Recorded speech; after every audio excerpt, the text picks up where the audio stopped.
இந்த உலகத்துல மனுஷன் எவ்வளவோ தவறுகள் செய்யறான். அதுக்கெல்லாம் என்ன காரணம்? அதை பத்தின ஆராய்ச்சி தான் இன்னைக்கு. இதுக்கு ஆராய்ச்சி என்னத்துக்கு? அது தெரிஞ்ச விஷயம் தானே அப்படின்னு நீங்க நினைக்கலாம். ஆனா அப்படி அலட்சியமா இந்த விஷயத்தை விட்டுறக்கூடாது. பொதுவா எல்லோரும் நினைக்கலாம் எது சரி எது தவறு அப்படின்னு தெரியாததுனால தான் மனுஷன் தப்பு பண்றான் அப்படின்னு. ஆனா அப்படி சொல்லிட முடியாது. மனுஷன் தெரிஞ்சே தான் தவறுகள் பண்றான்.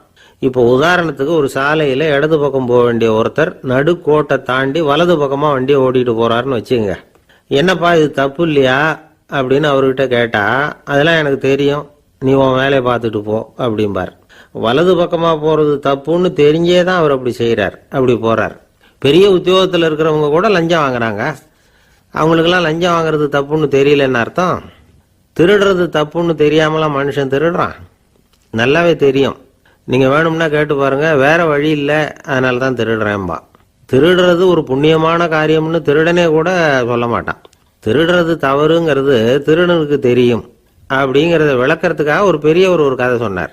அதாவது 2 திருடர்கள் 2 பேரும் சேர்ந்து ஒரு வீட்டுக்கு போய் ஒரு 10,000 ரூபாயை திருடிட்டு வந்துடுறாங்க. ஒரு காட்டு வழியா வந்துகிட்டு இருக்கிறாங்க. இன்னும் விடியல. 2 பேருக்கும் தூக்கம் கண்ணை சுத்துது. சரி, இப்படியே ஒரு மரத்தடியில் படுத்து தூங்குவோம், காலையில் விடிஞ்சதும் இந்த பணத்தை 2 பேரும் பங்கு போட்டுக்குவோம் அப்படின்னு முடிவு பண்றாங்க. அதே மாதிரி படுத்து தூங்குறாங்க. நடு ராத்திரியில ஒரு திருடன் முழிச்சுக்கிறான்.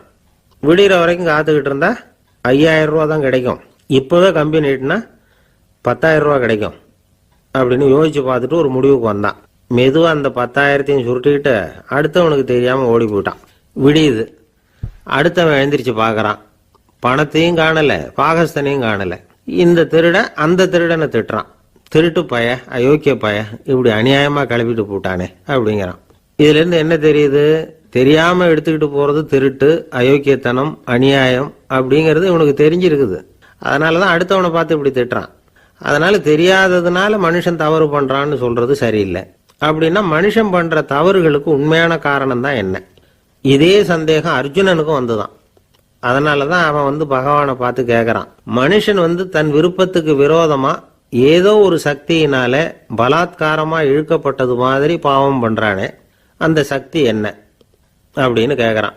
இதுக்கு பகவான் பதில் சொல்றார். காமமும் குரோதமும் தான் அந்த சக்திகள், அதாவது ஆசையும் சினமும். இது 2ம் உன்னுடைய எதிரிகள் அப்படிங்கிறத புரிஞ்சுக்கோ அப்படிங்கிறார்.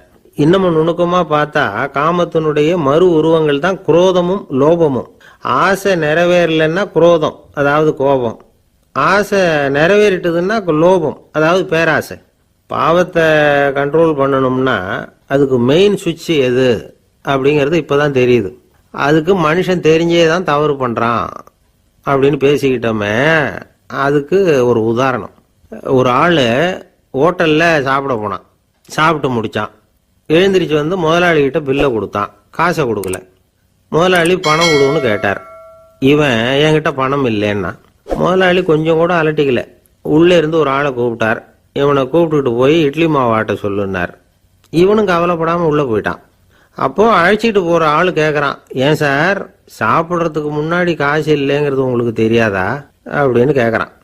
தெரியும், காசு இல்லைங்கிறதும் தெரியும், காசு இல்லாம சாப்பிட்டா மாவாட்டணுங்கிறதும் தெரியும் அப்படின்னா அந்த ஆள். அப்படின்னா நீங்க உங்க வீட்லயே சாப்பிட்டு இருக்கலாமே அப்படின்னு கேட்கறான் அவன். அதுக்கு இவர் சொல்றாரு, அது எப்படி? அங்க சாப்பிட்டாலும் நான் இதே வேலையை தானே செய்ய வேண்டியிருக்கும் அப்படின்னாராம்.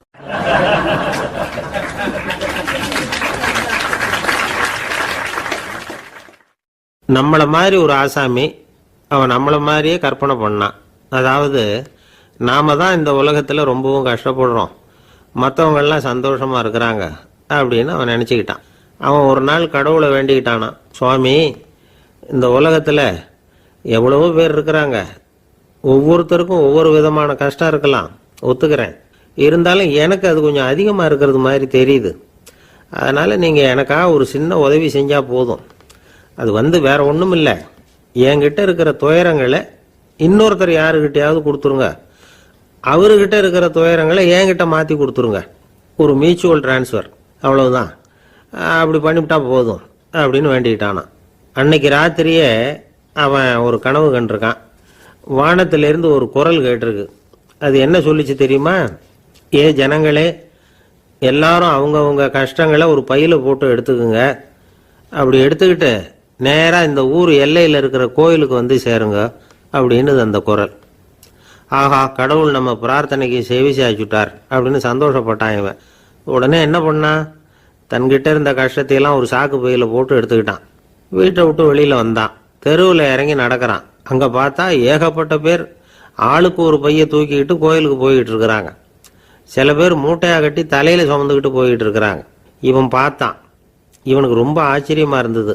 ஏன்னா எல்லாரும் வச்சிருக்கிற பை இவன் பையை விட பெருசாக இருந்தது. இவன் பை தான் இருக்கிறதுலையே கொஞ்சம் சின்னதாக தெரிஞ்சுது.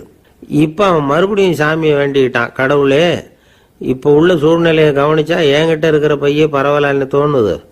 அதனால் வேற பை எதையும் மாற்ற வேணாம், இதுவே பரவாயில்ல, இந்த பையோட திரும்பி வீட்டுக்கு போனால் போதும்னு நினைக்கிறேன் அப்படின்னு எதோ நினைக்க ஆரம்பிச்சுட்டான் அவன்.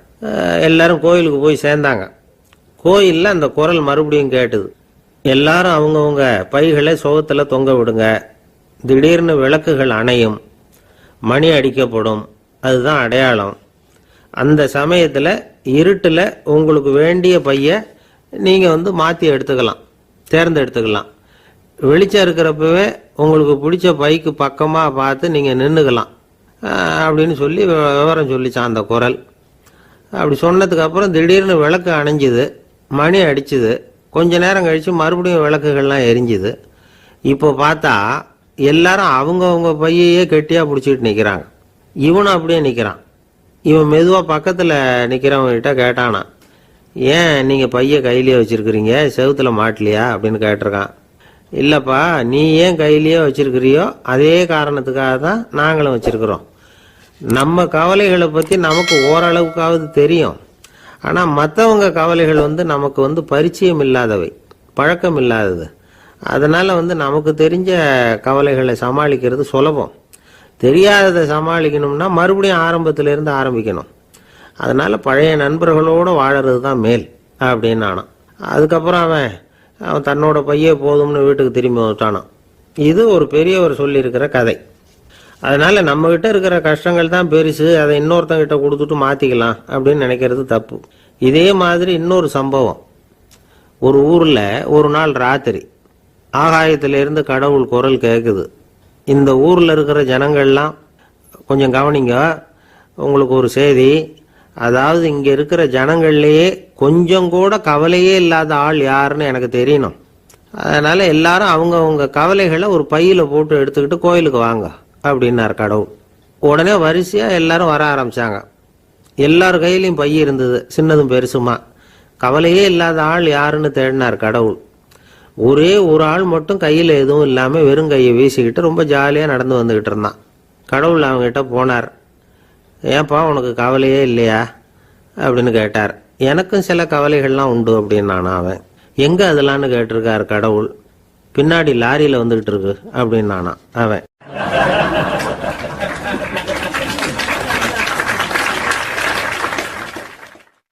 சங்கீத வித்வான்களில் பல வகை உண்டு. சில குறிப்பிட்ட ராகங்களை பாடுறதுல அவங்களுக்கு பெருமை வர்றது உண்டு.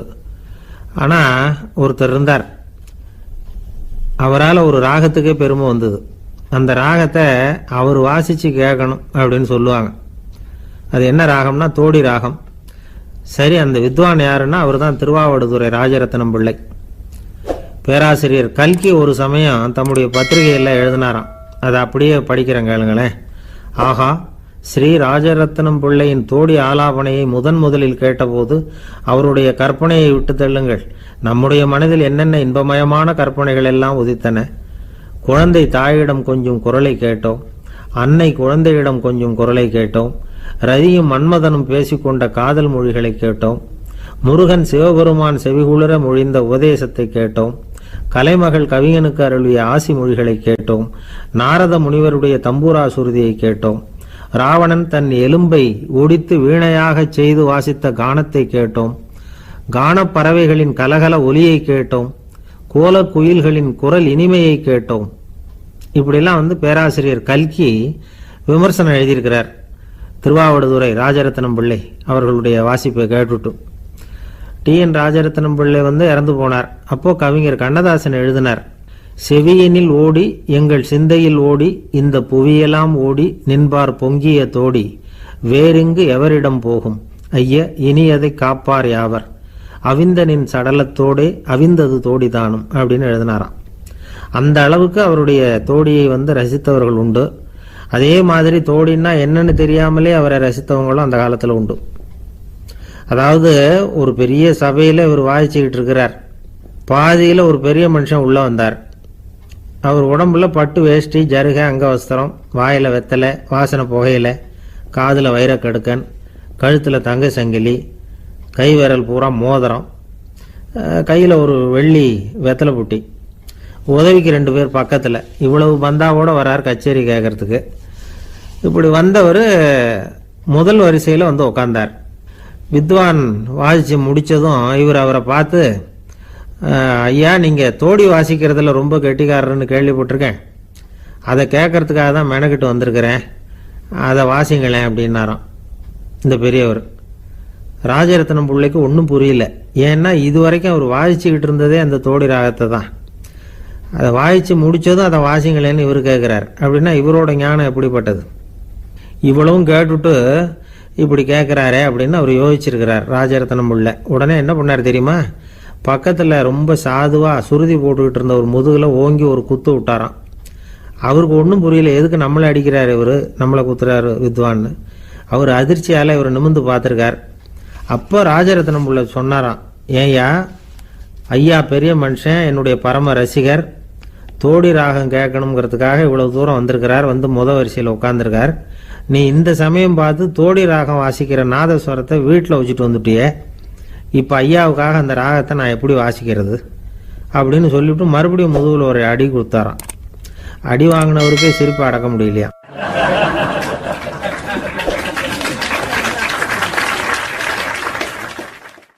ஒரு மனுஷனை பார்த்து என்கிட்ட வாலாட்டாதே அப்படின்னு சொன்னா அவன் நம்மகிட்ட ஏதோ வம்புக்கு வர்றான்னு அர்த்தம். ஒரு நாயை பார்த்து யாரும் என்கிட்ட வாலாட்டாதே அப்படின்னு சொல்றது இல்லை. ஏன்னா நாய் வாலாட்டுனா அது நம்மகிட்ட தன்னுடைய நன்றியை தெரிவிக்கிறதாக நினைச்சிக்கிட்டு இருக்கிறோம். ஆனால் அது அப்படி இல்லை அப்படின்னு சொல்றாங்க அது சம்பந்தமான நிபுணர்கள். ஒரு நாய் தன்னுடைய வாலை இந்த பக்கமும் அந்த பக்கமுமா இப்படியும் அப்படியும் ஆட்டிக்கிட்டு இருந்தா அது பதட்டத்தில் கூட இருக்கலாம். நாய் நட்பா இருந்தாலும் வாலாட்டும், ஆத்திரத்தில் இருந்தாலும் வாலாட்டும், கோபத்தில் இருந்தாலும் வாலாட்டும், குழப்பத்தில் இருந்தாலும் வாலாட்டும், மகிழ்ச்சியா இருந்தா கூட அது வாலாட்டும். அதை நாம் தப்பா புரிஞ்சுக்கிட்டு அதுகிட்ட போய் மாட்டிக்க கூடாது. நாயை பத்தி எனக்கு நல்லா தெரியும் அப்படின்னு சொல்றவங்க கூட அதுகிட்ட கடி வாங்கிட்டு நிக்கிறது உண்டு. நிபுணர்கள் என்ன சொல்றாங்க தெரியுமா? எப்பவுமே நாய்கள் திடீர்னு கடிச்சு விடுறது இல்ல, கடிக்கிறதுக்கு முன்னாடி சில அறிகுறிகளை காட்டும். அதை சரியா புரிஞ்சுக்கிட்டோம்னா தப்பிச்சுக்கலாம். ஒரு வீட்டுக்கு போறீங்க, அங்க புதுசா ஒரு நாயை பாக்குறீங்க, உடனே அதுகிட்ட போய் குனிஞ்சு சிரிச்சுக்கிட்டே அது தலையில தட்டுறீங்க. இது ரொம்ப தப்பான். ஒரு நாய் இன்னொரு நாயை நேருக்கு நேரு பார்த்து பல்ல காட்டுனா அது தன்னுடைய தன்முனைப்பை காட்டுதுன்னு அர்த்தமா. உன்னை விட நான் பெரியவன் அப்படின்னு சொல்லுதுன்னு அர்த்தம். அதனால நீங்க அது மாதிரி கிட்ட போய் சிரிக்கிறோம் அப்படின்னு நினைச்சுக்கிட்டு பல்ல காட்டினா உங்களையும் எதிரியா நினைச்சிரும். இன்னொரு விஷயம் என்னன்னா, தலையில தட்டுனா நாய்க்கு பிடிக்காது. அது தன்னை அடக்கிறதாகவும் அச்சுறுத்துறதாகவும் நினைச்சுக்கிட்டு இருக்கும். சரி, அப்படின்னா புதுசா ஒரு இடத்துல அல்லது வீட்டில் நாய்க்குட்டியை பார்த்தா என்ன பண்றது? நீங்க சும்மா இருங்க, அதுவா கிட்ட வரட்டும், அதுக்கப்புறம் அதுகிட்ட கனிவா பேசுங்க. கண்ணம், மார்பு, தோல் இங்கெல்லாம் தட்டலாம், தப்பு இல்லையா? தலையில தான் தட்டப்படாதான். ஒரு நாய் உங்களை நோக்கி ஓடி வருது, நீங்களும் ஓடுனா அது துரத்த ஆரம்பிச்சிடும். அசையாம சில மாதிரி நின்றுடுங்க, அது கிட்ட வராது, அதுக்கு ஆர்வம் இல்லாம போயிடும். ஒரு தெருவில் சின்ன பிள்ளைங்க நிறைய பேர் விளையாடிட்டு இருக்கிறாங்க. அப்போ சில நாய்கள் அங்கே ஓடி வருது. எல்லாரும் ஓடினாங்க. அப்படி ஓடுறப்போ ஒரு பையன் கால் தடிக்கு கீழே விழுந்துட்டான். என்னாச்சு தெரியுமா? துரத்திட்டு வந்த நாய்கள்லாம் கீழே விழுந்தவன ஒன்றும் செய்யல, அவன் கிட்டே போகல. ஓடிக்கிட்டு இருந்தாங்கல்ல பசங்க, அவங்கள துரத்திக்கிட்டு அவங்க பின்னாடி ஓடிச்சான். அதுதான் நாய்களுடைய சுபாவம். ஒரு நாய் நம்மளை நேருக்கு நேர் முறைச்சு பார்க்குதுன்னு வச்சுங்க, நாமளும் அதை முறைச்சு பார்க்கக்கூடாது. நாம வேற பக்கம் எங்கேயாவது பார்க்க ஆரம்பிச்சிடணும். ஒரு நாய் கோபமா இருந்ததுன்னா அதோட வால் உறுதியா நேரா நிற்கும். ஒரு நாய் பணிந்து போனா அல்லது பயந்து போனா அது தன்னோட வாலை காலுக்கு நடுவில் வச்சுக்கும். ஒரு நாய் நம்மளை பார்த்து பயந்து நிக்குதுன்னு வச்சுங்க, அதனால நமக்கு ஆபத்து இல்லைன்னு நினைச்சிடக்கூடாது. உங்களை பார்த்துட்டு ஒரு நாய் ஒடுங்குச்சுன்னா நீங்க விலகி போயிடணும் அப்படின்னு அது நினைக்குது. நிறைய பேர் பயந்து போன நாயால கடிபடுறாங்க. இவன் நம்மளை விட பெரிய ஆள், மாட்டிக்கிட்டோம், வேற வழி இல்லை அப்படிங்கிற நினைப்புல தான் நாய் வந்து கடிக்க ஆரம்பிக்குதான். இதே மாதிரி சங்கிலியால கட்டி போடப்பட்டிருக்கிற நாயும் ஆபத்தானது தான். தொடர்ந்து கட்டி போட்டிருந்தா காலப்போக்கில் அது ஒரு மாதிரி ஆயிடும். நாய் வந்து குழந்தைகளை கடிக்காது அப்படின்னு சில பேர் சொல்லுவாங்க. அதுவும் ஒரு தவறான நம்பிக்கை. அதனால சின்ன குழந்தைகளை தனியாக நாயோட விளையாட விடக்கூடாது. ஆகக்கூடி நாயை பற்றி நிறைய விஷயம் புரிஞ்சுக்க வேண்டியிருக்குது. ஒருத்தர் தன்னுடைய நண்பர் வீட்டுக்கு போயிருந்தார். அவசியம் எங்கள் வீட்டில் சாப்பிட்டுட்டு தான் போகணும் அப்படின்னு ரொம்ப அன்பாக சொல்லிவிட்டார். அதை மீற முடியல இவரால். சரின்னு உட்காந்துட்டார். சாப்பாடு போட்டாங்க. சாப்பிட ஆரம்பிச்சார். அவங்க வீட்டில் கட்டி போட்டிருந்த நாய்க்குட்டி இவர் சாப்பிட்றத முறைச்சி பார்த்தது. ஏன் இப்படி என்ன இது முறைச்சி பார்க்குது உங்கள் வீட்டு நாய்க்குட்டி அப்படின்னு அவர் கேட்டார். அப்போ அவங்க சொன்னாங்களாம், அதுகிட்ட ஒரு கெட்ட பழக்கமுங்க, தன்னோட தட்டில் யார் சாப்பிட்டாலும் அது அப்படிதான் முறைச்சி பார்க்கும் அப்படின்னாராம் அவர்.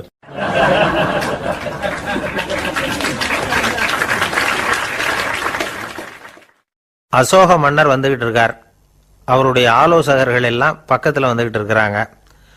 அந்த சமயத்தில் எதிரில் ஒரு புத்த பிக்ஷு வர்றார். அசோகர் பார்க்குறார்.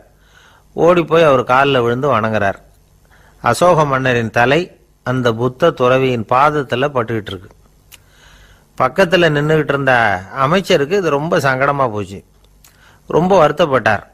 நம்ம அசோக சக்கரவர்த்தி எப்பேற்பட்டவர், அவரோட தலை ஒரு சன்னியாசியின் பாதத்தில் படுறதா அப்படின்னு நினைச்சு ரொம்ப கவலைப்பட்டார். அரண்மனைக்கு திரும்பினதும் அமைச்சர் மெதுவாக ஆரம்பிச்சார். அரசே, எனக்கு ரொம்ப வருத்தமாக இருக்குது அப்படின்னார். எதுக்குன்னார் மன்னர்.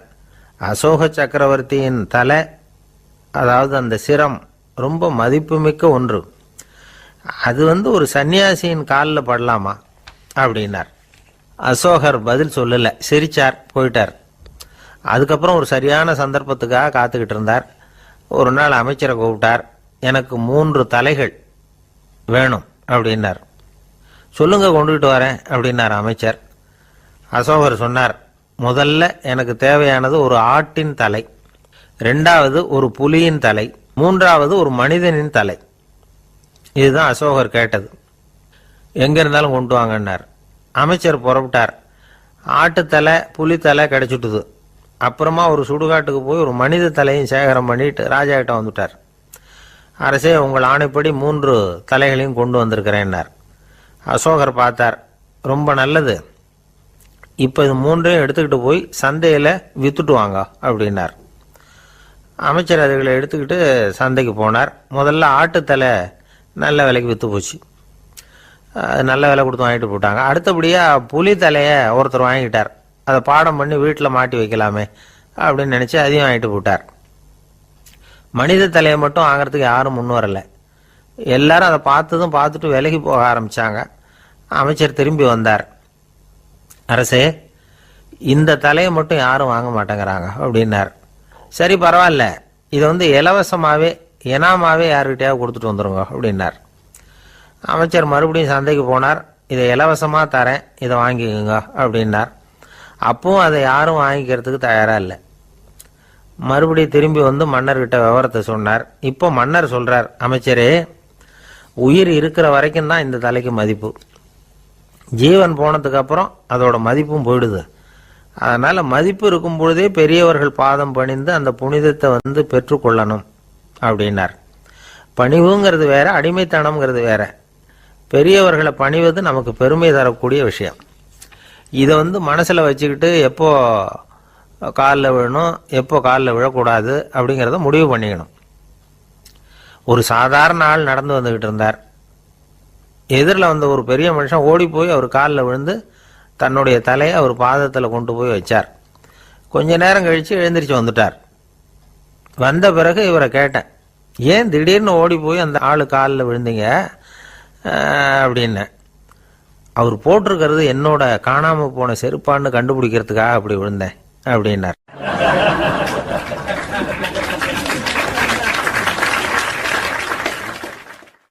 இன்பம் துன்பம் இது ரெண்டும் சேர்ந்தது தான் வாழ்க்கை. இது எல்லாரும் சொல்லிட்டு இருக்கிற ஒரு உண்மை. அது சரி, இது ரெண்டும் வர்றதுக்கு என்ன காரணம்? துறவி ஒருத்தர் யோசிச்சு பார்த்திருக்கார். இன்ப துன்பம் தோன்றுவதற்கு முக்கியமா 6 காரணங்கள் உண்டு அப்படிங்கிறார் அவர். அது என்னங்கிறத நாமளும் தெரிஞ்சு வச்சுக்குவோமே. இப்ப முதல் காரணம் சுயநலம்.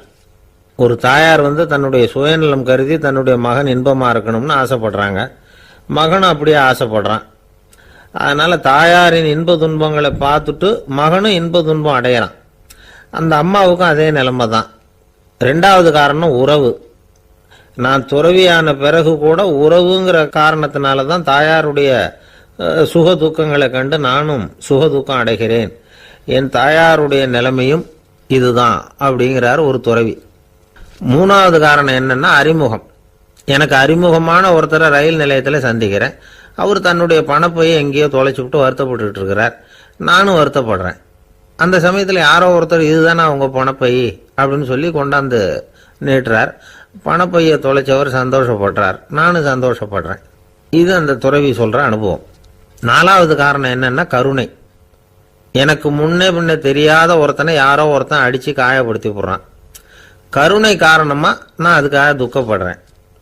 5வது காரணம் எதையும் நம்புறது. ஒரு பசுமாட்டை ஒரு முரணை அடிச்சுக்கிட்டு இருக்கிறான் அப்படின்னு ஒருத்தர் நம்ம கிட்ட சொல்றாருன்னு வைங்க, உடனே நான் துக்கப்படுறேன். இன்னொருத்தர் அந்த முரணனை போலீஸ்காரங்க பிடிச்சிட்டு போயிட்டாங்கன்னு சொல்லி சொல்றாரு. நான் உடனே சந்தோஷப்படுறேன். 3வதா ஒருத்தர் முதல் 2 பேரும் சொன்னது பொய்யுங்கிறார். அப்ப நான் இன்ப துன்பம் ரெண்டுமே இல்லாம நிம்மதியா இருக்கிறேன். இது ஒரு விதம். அடுத்தது 6வது காரணம் என்னன்னா தன்மயமாகுதல். ஒரு நாவல் படிச்சுக்கிட்டு இருக்கிறோம். அதுல வர்ற பாத்திரங்களோட நாம ஒன்றி போயிடுறோம். அதுல வர்ற பாத்திரங்கள் சிரிச்சுதுன்னா நாமளும் சிரிக்கிறோம், அது அழுதுன்னா நாமளும் அழறோம். அதெல்லாம் அந்த துறவி சொல்ற அனுபவ உண்மைகள். இன்ப துன்பம் இது ரெண்டும் தோன்றுவதற்கு சுயநலம், உறவு, அறிமுகம், கருணை, எதையும் நம்புறது, தன்மயமாகிறது, இது எல்லாம் தான் முக்கிய காரணம் அப்படின்னு அவர் சொல்றார். ஆக கூடி ஒட்டு மொத்தமா யோசனை பண்ணி பார்த்தா பிற பொருள்கள் மீது பற்றுதல் காரணமா தான் நாம இன்ப துன்பம் அடையிறோம் அப்படிங்கிறத புரிஞ்சுக்க முடியுது. மனுஷன் இன்ப துன்பம் அடையறதுக்கு 7வது காரணம் கூட ஒன்று உண்டு அப்படின்னு சொல்லிட்டே வந்தார் ஒருத்தர். அது என்ன அப்படின்னு கேட்டோம். அதுதான் சார் இந்த நீங்க சொல்லிட்டு வர்ற இன்று ஒரு தகவல்னார். எப்படி சொல்றீங்கன்னு கேட்டோம். இன்று ஒரு தகவல் கேட்க ஆரம்பிக்கிறப்போ மனசுல இன்பம், ஆரம்பிச்ச உடனே இது ஏற்கனவே கேட்ட சமாச்சாரமாச்சே அப்படின்னு நினைக்கிறப்போ துன்பம் அப்படின்னு அதுக்கு ஒரு விளக்கம் கொடுத்தார் அவர்.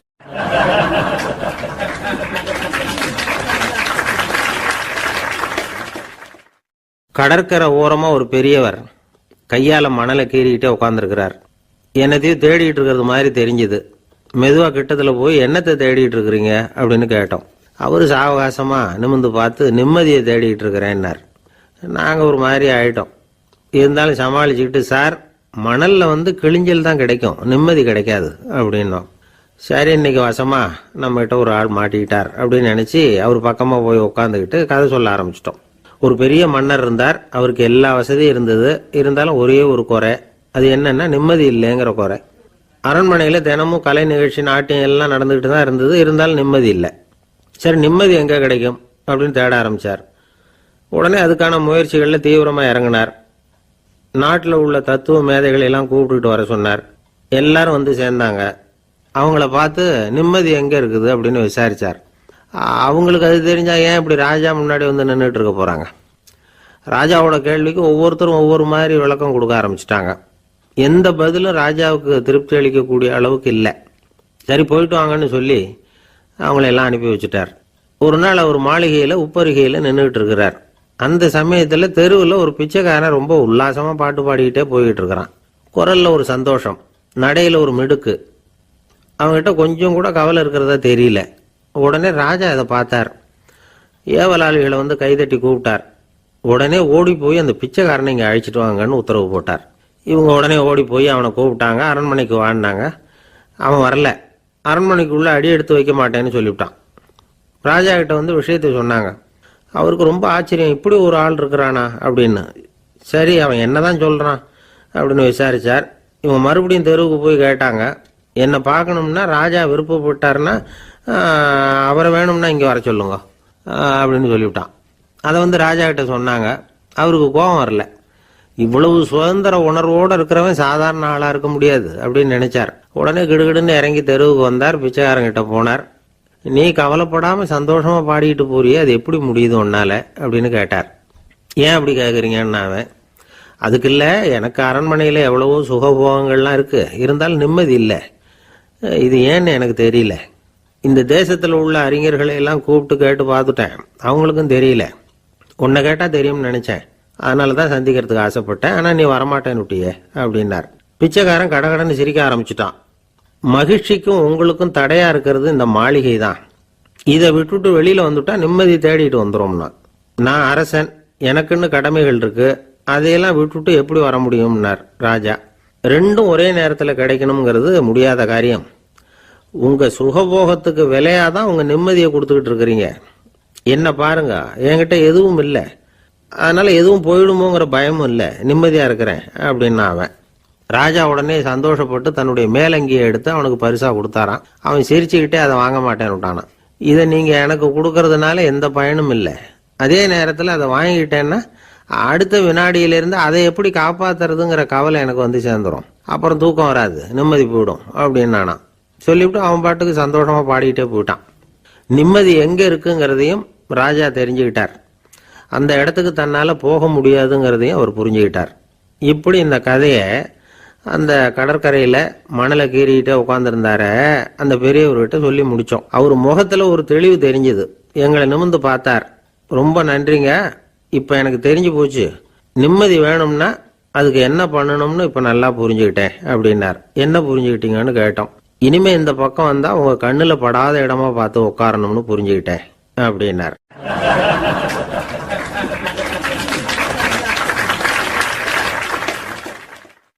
இன்றைக்கு பல பேர் உயில் எழுதி வைக்கிறாங்கல்ல. இந்த உயில்னா என்ன? அதாவது ஒரு நபர் தனக்கு பின்னாடி தன்னுடைய சொத்துக்கள் யாருக்கு போய் சேரணும்னு நினைக்கிறாரோ அந்த நினைப்பை சட்டப்படி உறுதிப்படுத்துறது தான் உயில். சரி, உயிலை யார் எழுதலாம்? 18 வயசு பூர்த்தியான யாரும் உயில் மூலமா சொத்துக்களை விநியோகிக்கலாம். கண் பார்வை இல்லாதவங்க, காது கேளாதவங்க, வாய் பேச முடியாதவங்க, இவங்கெல்லாம் கூட உயில் எழுதி வைக்கலாம். புத்தி சுவாதீனம் இல்லாதவங்க கூட சில சமயம் புத்தி தெளிவா இருந்தா உயில் எழுதலாமா. குடிபோதையில் இருக்கிறவங்க, தாங்கள் என்ன செய்யறோங்கிறது தெளிவா அறிய முடியாதவங்க, நோய் நொடியில் இருக்கிறவங்க, இவங்கெல்லாம் உயில் எழுத முடியாது. ஒருத்தரை நிர்பந்தப்படுத்தி ஏமாத்தி அல்லது சுய நினைவில்லாத ஒருத்தர்கிட்ட எழுதி வாங்கி வைக்கிற உயில் செல்லாது. உயிலை இந்த முறையில தான், இந்த படிவத்துல தான் எழுதணும்னு சட்டத்துல விதி எதுவும் கிடையாது. இதுக்கு முத்திரை கட்டணமும் கிடையாது. உயிலை வெற்று காகிதத்துல எழுதலாம். அச்சடிக்கணும், டைப் அடிக்கணுங்கிற அவசியம் கூட இல்லை. கையாலேயே கூட எழுதலாம். எழுதி இருக்கிறது புரியணும், அவ்வளவுதான். குறைந்தபட்சம் 2 சாட்சிகளை வச்சுக்கிட்டு உயில் எழுதுறவர் அதுல கையெழுத்து போடணும். கையெழுத்து போட தெரியாதுன்னா இடது கை பெருவிரல் ரேகை வைக்கலாம். உயில் சாசனத்துக்கு சாட்சிகள் கையெழுத்து இல்லைன்னாலும் அது செல்லாது. அப்புறம் பிரிவிலேஜ்டு வில் அப்படின்னு இருக்கு, அதுக்கு மட்டும் சாட்சிகள் தேவையில்லை. அது என்னன்னா, இந்த விமானப்படை, கப்பல் படை அல்லது யுத்தத்தில் பணிபுரியும் நபர்கள் அவங்கெல்லாம் இருக்கிறாங்க இல்லையா, அப்படிப்பட்டவங்க எழுதுற உயில் அது. அதுக்கு சில விசேஷ சலுகைகள் உண்டு. ஒருத்தர் முதல்ல ஒரு உயில் எழுதி வைக்கிறார், அதுக்கப்புறம் மனசு மாறி போகுது, அது வேணாம்னு நினைக்கிறார், ரத்து செஞ்சுடலாம். அதுக்கப்புறம் வேற உயிலும் எழுதலாம். உயிரோடு இருக்கிற வரைக்கும் எத்தனை தடவை வேணும்னாலும் உயில் எழுதலாம். கடைசியா எழுதப்பட்ட உயில் சட்டப்படி சரியா இருந்தா அதுதான் அமலுக்கு வரும். சரி, எழுதுற உயில ரகசியமா வச்சிருக்கிறது எப்படி? இது ஒரு கேள்வி. இதுக்கு என்ன செய்யணும்னா, ஒருத்தர் உயில எழுதினதுக்கு அப்புறம் அவர் தானாவோ அல்லது அங்கீகரிக்கப்பட்ட முகவர் மூலமாகவோ, அதாவது ஒரு ஏஜென்ட் மூலமாகவோ, ஒரு கவரில் போட்டு சீல் வச்சு கவர் மேலே தன்னுடைய பெயரை எழுதி அல்லது அந்த ஏஜென்ட் பெயரை எழுதி கவர் மேலே என்ன அடக்கம் செய்யப்பட்டிருக்கு, உள்ள என்ன இருக்கு அப்படிங்கிற விவரம்லாம் எழுதி சார் பதிவாளர்கிட்ட ஒப்படைக்கலாம். இதுக்கு கட்டணம் உண்டு. அதுக்கப்புறம் எப்போ தேவைப்படுதோ அப்போ ஒரு மனு கொடுத்து அந்த கவரை திரும்ப வாங்கிக்கலாம்.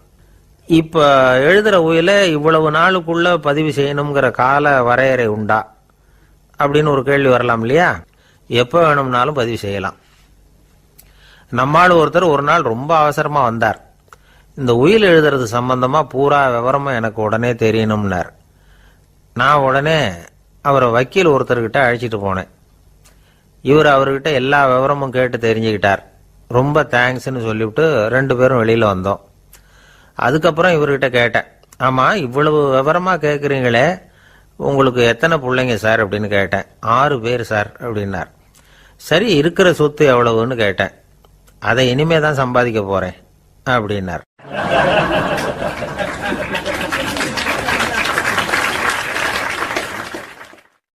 வயிறு பசிக்குதேங்கிறது சிலரோட கவலை, வயிறு பசிக்க மாட்டேங்குதே அப்படிங்கிறது சில பேரோட கவலை. 2 விதமான கவலைக்கும் வயிறு தான் காரணமாக இருக்குது. வயிறு பசிச்சதுன்னா அது இயற்கை, வயிறு பசிக்கலைன்னா அது வியாதி. ஆனால் பசியையும் நாம் பசிப்பிணி அப்படின்னு தான் சொல்லுவோம். என்ன காரணம்? வியாதியை போக்க வேண்டியது எவ்வளவு முக்கியமோ அதை விட முக்கியம் பசியை போக்க வேண்டியது. ஒரு சமுதாயத்தில் பசிப்பிணியே இருக்கக்கூடாது, அதுதான் நல்ல சமுதாயம். பசியை போக்கணும்னா சாப்பாடு போடணும், பசியின்மையை போக்கணும்னா வைத்தியம்தான் பண்ணணும். இது சம்பந்தமாக எவ்வளவோ ஆராய்ச்சிகள் நடக்குது, நிறைய மருந்து கண்டுபிடிச்சிருக்கிறாங்க. நம்ம உடம்புல பசியை தூண்டக்கூடிய பகுதி எது, இதை முதல்ல தெரிஞ்சுக்கணும் இல்லையா? நாம் சாப்பிட்ற ஆகாரம் செரிக்கிறதுக்கு எது காரணம் தெரியுமா? நம்ம மூளையோட பின்பகுதி தான் அதுக்கு காரணமாக இருக்குதாம். மூளையின் பின்பகுதியில் நரம்பு செல்களால் ஆன 2 வகையான ஆரக்சின்கள் தான் பசியை உண்டாக்குது அப்படின்னு கண்டுபிடிச்சிருக்கிறாங்க. 2 ஆய்வாளர்கள் இதை கண்டுபிடிச்சிருக்காங்க. அவங்க 2 பேரும் டெக்சாஸ் பல்கலைக்கழகத்தில் ஹார்வர்டு ஹக்ஸ் மருத்துவ கல்வி நிலையத்தில் பணிபுரிகிறவங்களாம். உண்பது தேவைங்கிறது உணரப்படும் போது மூளையின் அந்த குறிப்பிட்ட பகுதி ஆரக்சின் அப்படிங்கிற ஹார்மோன்களை சுரக்கும். அது பசி உணர்வை தூண்டும் அப்படிங்கிறது தான் அந்த ஆய்வாளர்களின் கண்டுபிடிப்பு. இந்த ஆரக்சின் வேறு சில உயிரினங்கள்லேயும் உண்டு. இப்போ எலிகளில் கூட இது இருக்குது. அதனால் எலிகளை வச்சு இது சம்பந்தமாக ஆராய்ச்சி பண்ணாங்க. எலிகள் உடம்புல ஆரக்சினை செலுத்தி பார்த்தாங்க. உடனே என்னாச்சு தெரியுமா? அந்த எலியெல்லாம் பசியால் துடிக்க ஆரம்பிச்சுட்டுது. எதையாவது தின்னு பசியை தீர்த்தா போதுங்கிற அளவுக்கு அந்த எலிகள்லாம் அல்லாட ஆரம்பிச்சுட்டுது. இயல்பாக சாதாரணமாக அந்த எலிகள் எவ்வளவு சாப்பிடுமோ அது மாதிரி 8 முதல் 10 மடங்கு அதிகமான ஆகாரத்தை 1 மணி நேரத்துக்குள்ளே சாப்பிட்டு தீர்த்துட்டு தான். சில எலிகளின் மூளையில் இந்த ஆரக்சின் அளவை கட்டுப்படுத்தி பார்த்துருக்குறாங்க. உடனே என்னாச்சு தெரியுமா? அதெல்லாம் சாப்பாட்டை கண்டா முகத்தை திருப்பிட்டு போக ஆரம்பிச்சுட்டு தான். அந்த எலிகளுக்கு பசி எடுக்கலையா. இந்த ஆராய்ச்சியின் அடிப்படையில் பசியை எடுக்காமல் இருக்கிற மனிதர்களுக்கும் பசியை தூண்ட முடியும் அப்படின்னு சொல்லி ஆராய்ச்சியாளர்கள் தெரிவிச்சிருக்கிறாங்க. ஆக ஆரக்சின் தான் பசிக்கு காரணம்ங்கிறது தெரிஞ்சு போச்சு. சரி, இந்த ஆரக்சின் அப்படின்னா என்ன? அது ஒரு கிரேக்க சொல். அதுக்கு பசின்னு அர்த்தம். நம்ம ஆளுங்களுக்கெல்லாம் பசியை தூண்டுறதுக்கு மருந்து தேவையில்லை, பசியை குறைக்கிறதுக்கு தான் மருந்து தேவை. ஒரு அம்மா டாக்டரை தேடி வந்தாங்களாம். டாக்டர், எங்கள் வீட்டுக்காரருக்கு திடீர்னு அகோர பசி, நிறைய சமைச்சு போடுறேன், அவ்வளவையும் சாப்பிட்டுட்டு கீழே கிடக்கிற குப்பை கூலங்களையும் எடுத்து சாப்பிட ஆரம்பிச்சுடுறார், இது என்னன்னு கவனித்து பாருங்க அப்படின்னாங்களாம். எவ்வளவு நாளாக அப்படி இருக்குதுன்னு கேட்டிருக்காரு டாக்டர். 1 வாரமாக அப்படி இருக்குதுன்னாங்களாம். இவ்வளவு நாளாக ஏன் சும்மா இருந்தீங்க, ஆரம்பத்திலே இங்கே அழைச்சிட்டு வர வேண்டியது தானே அப்படின்னாரான் டாக்டர். அது ஒன்றும் இல்லை டாக்டர், வீடு பூரா சுத்தமாகட்டுமேன்னு பார்த்துக்கிட்டு இருந்தேன் அப்படின்னாங்களாம் அந்த அம்மா.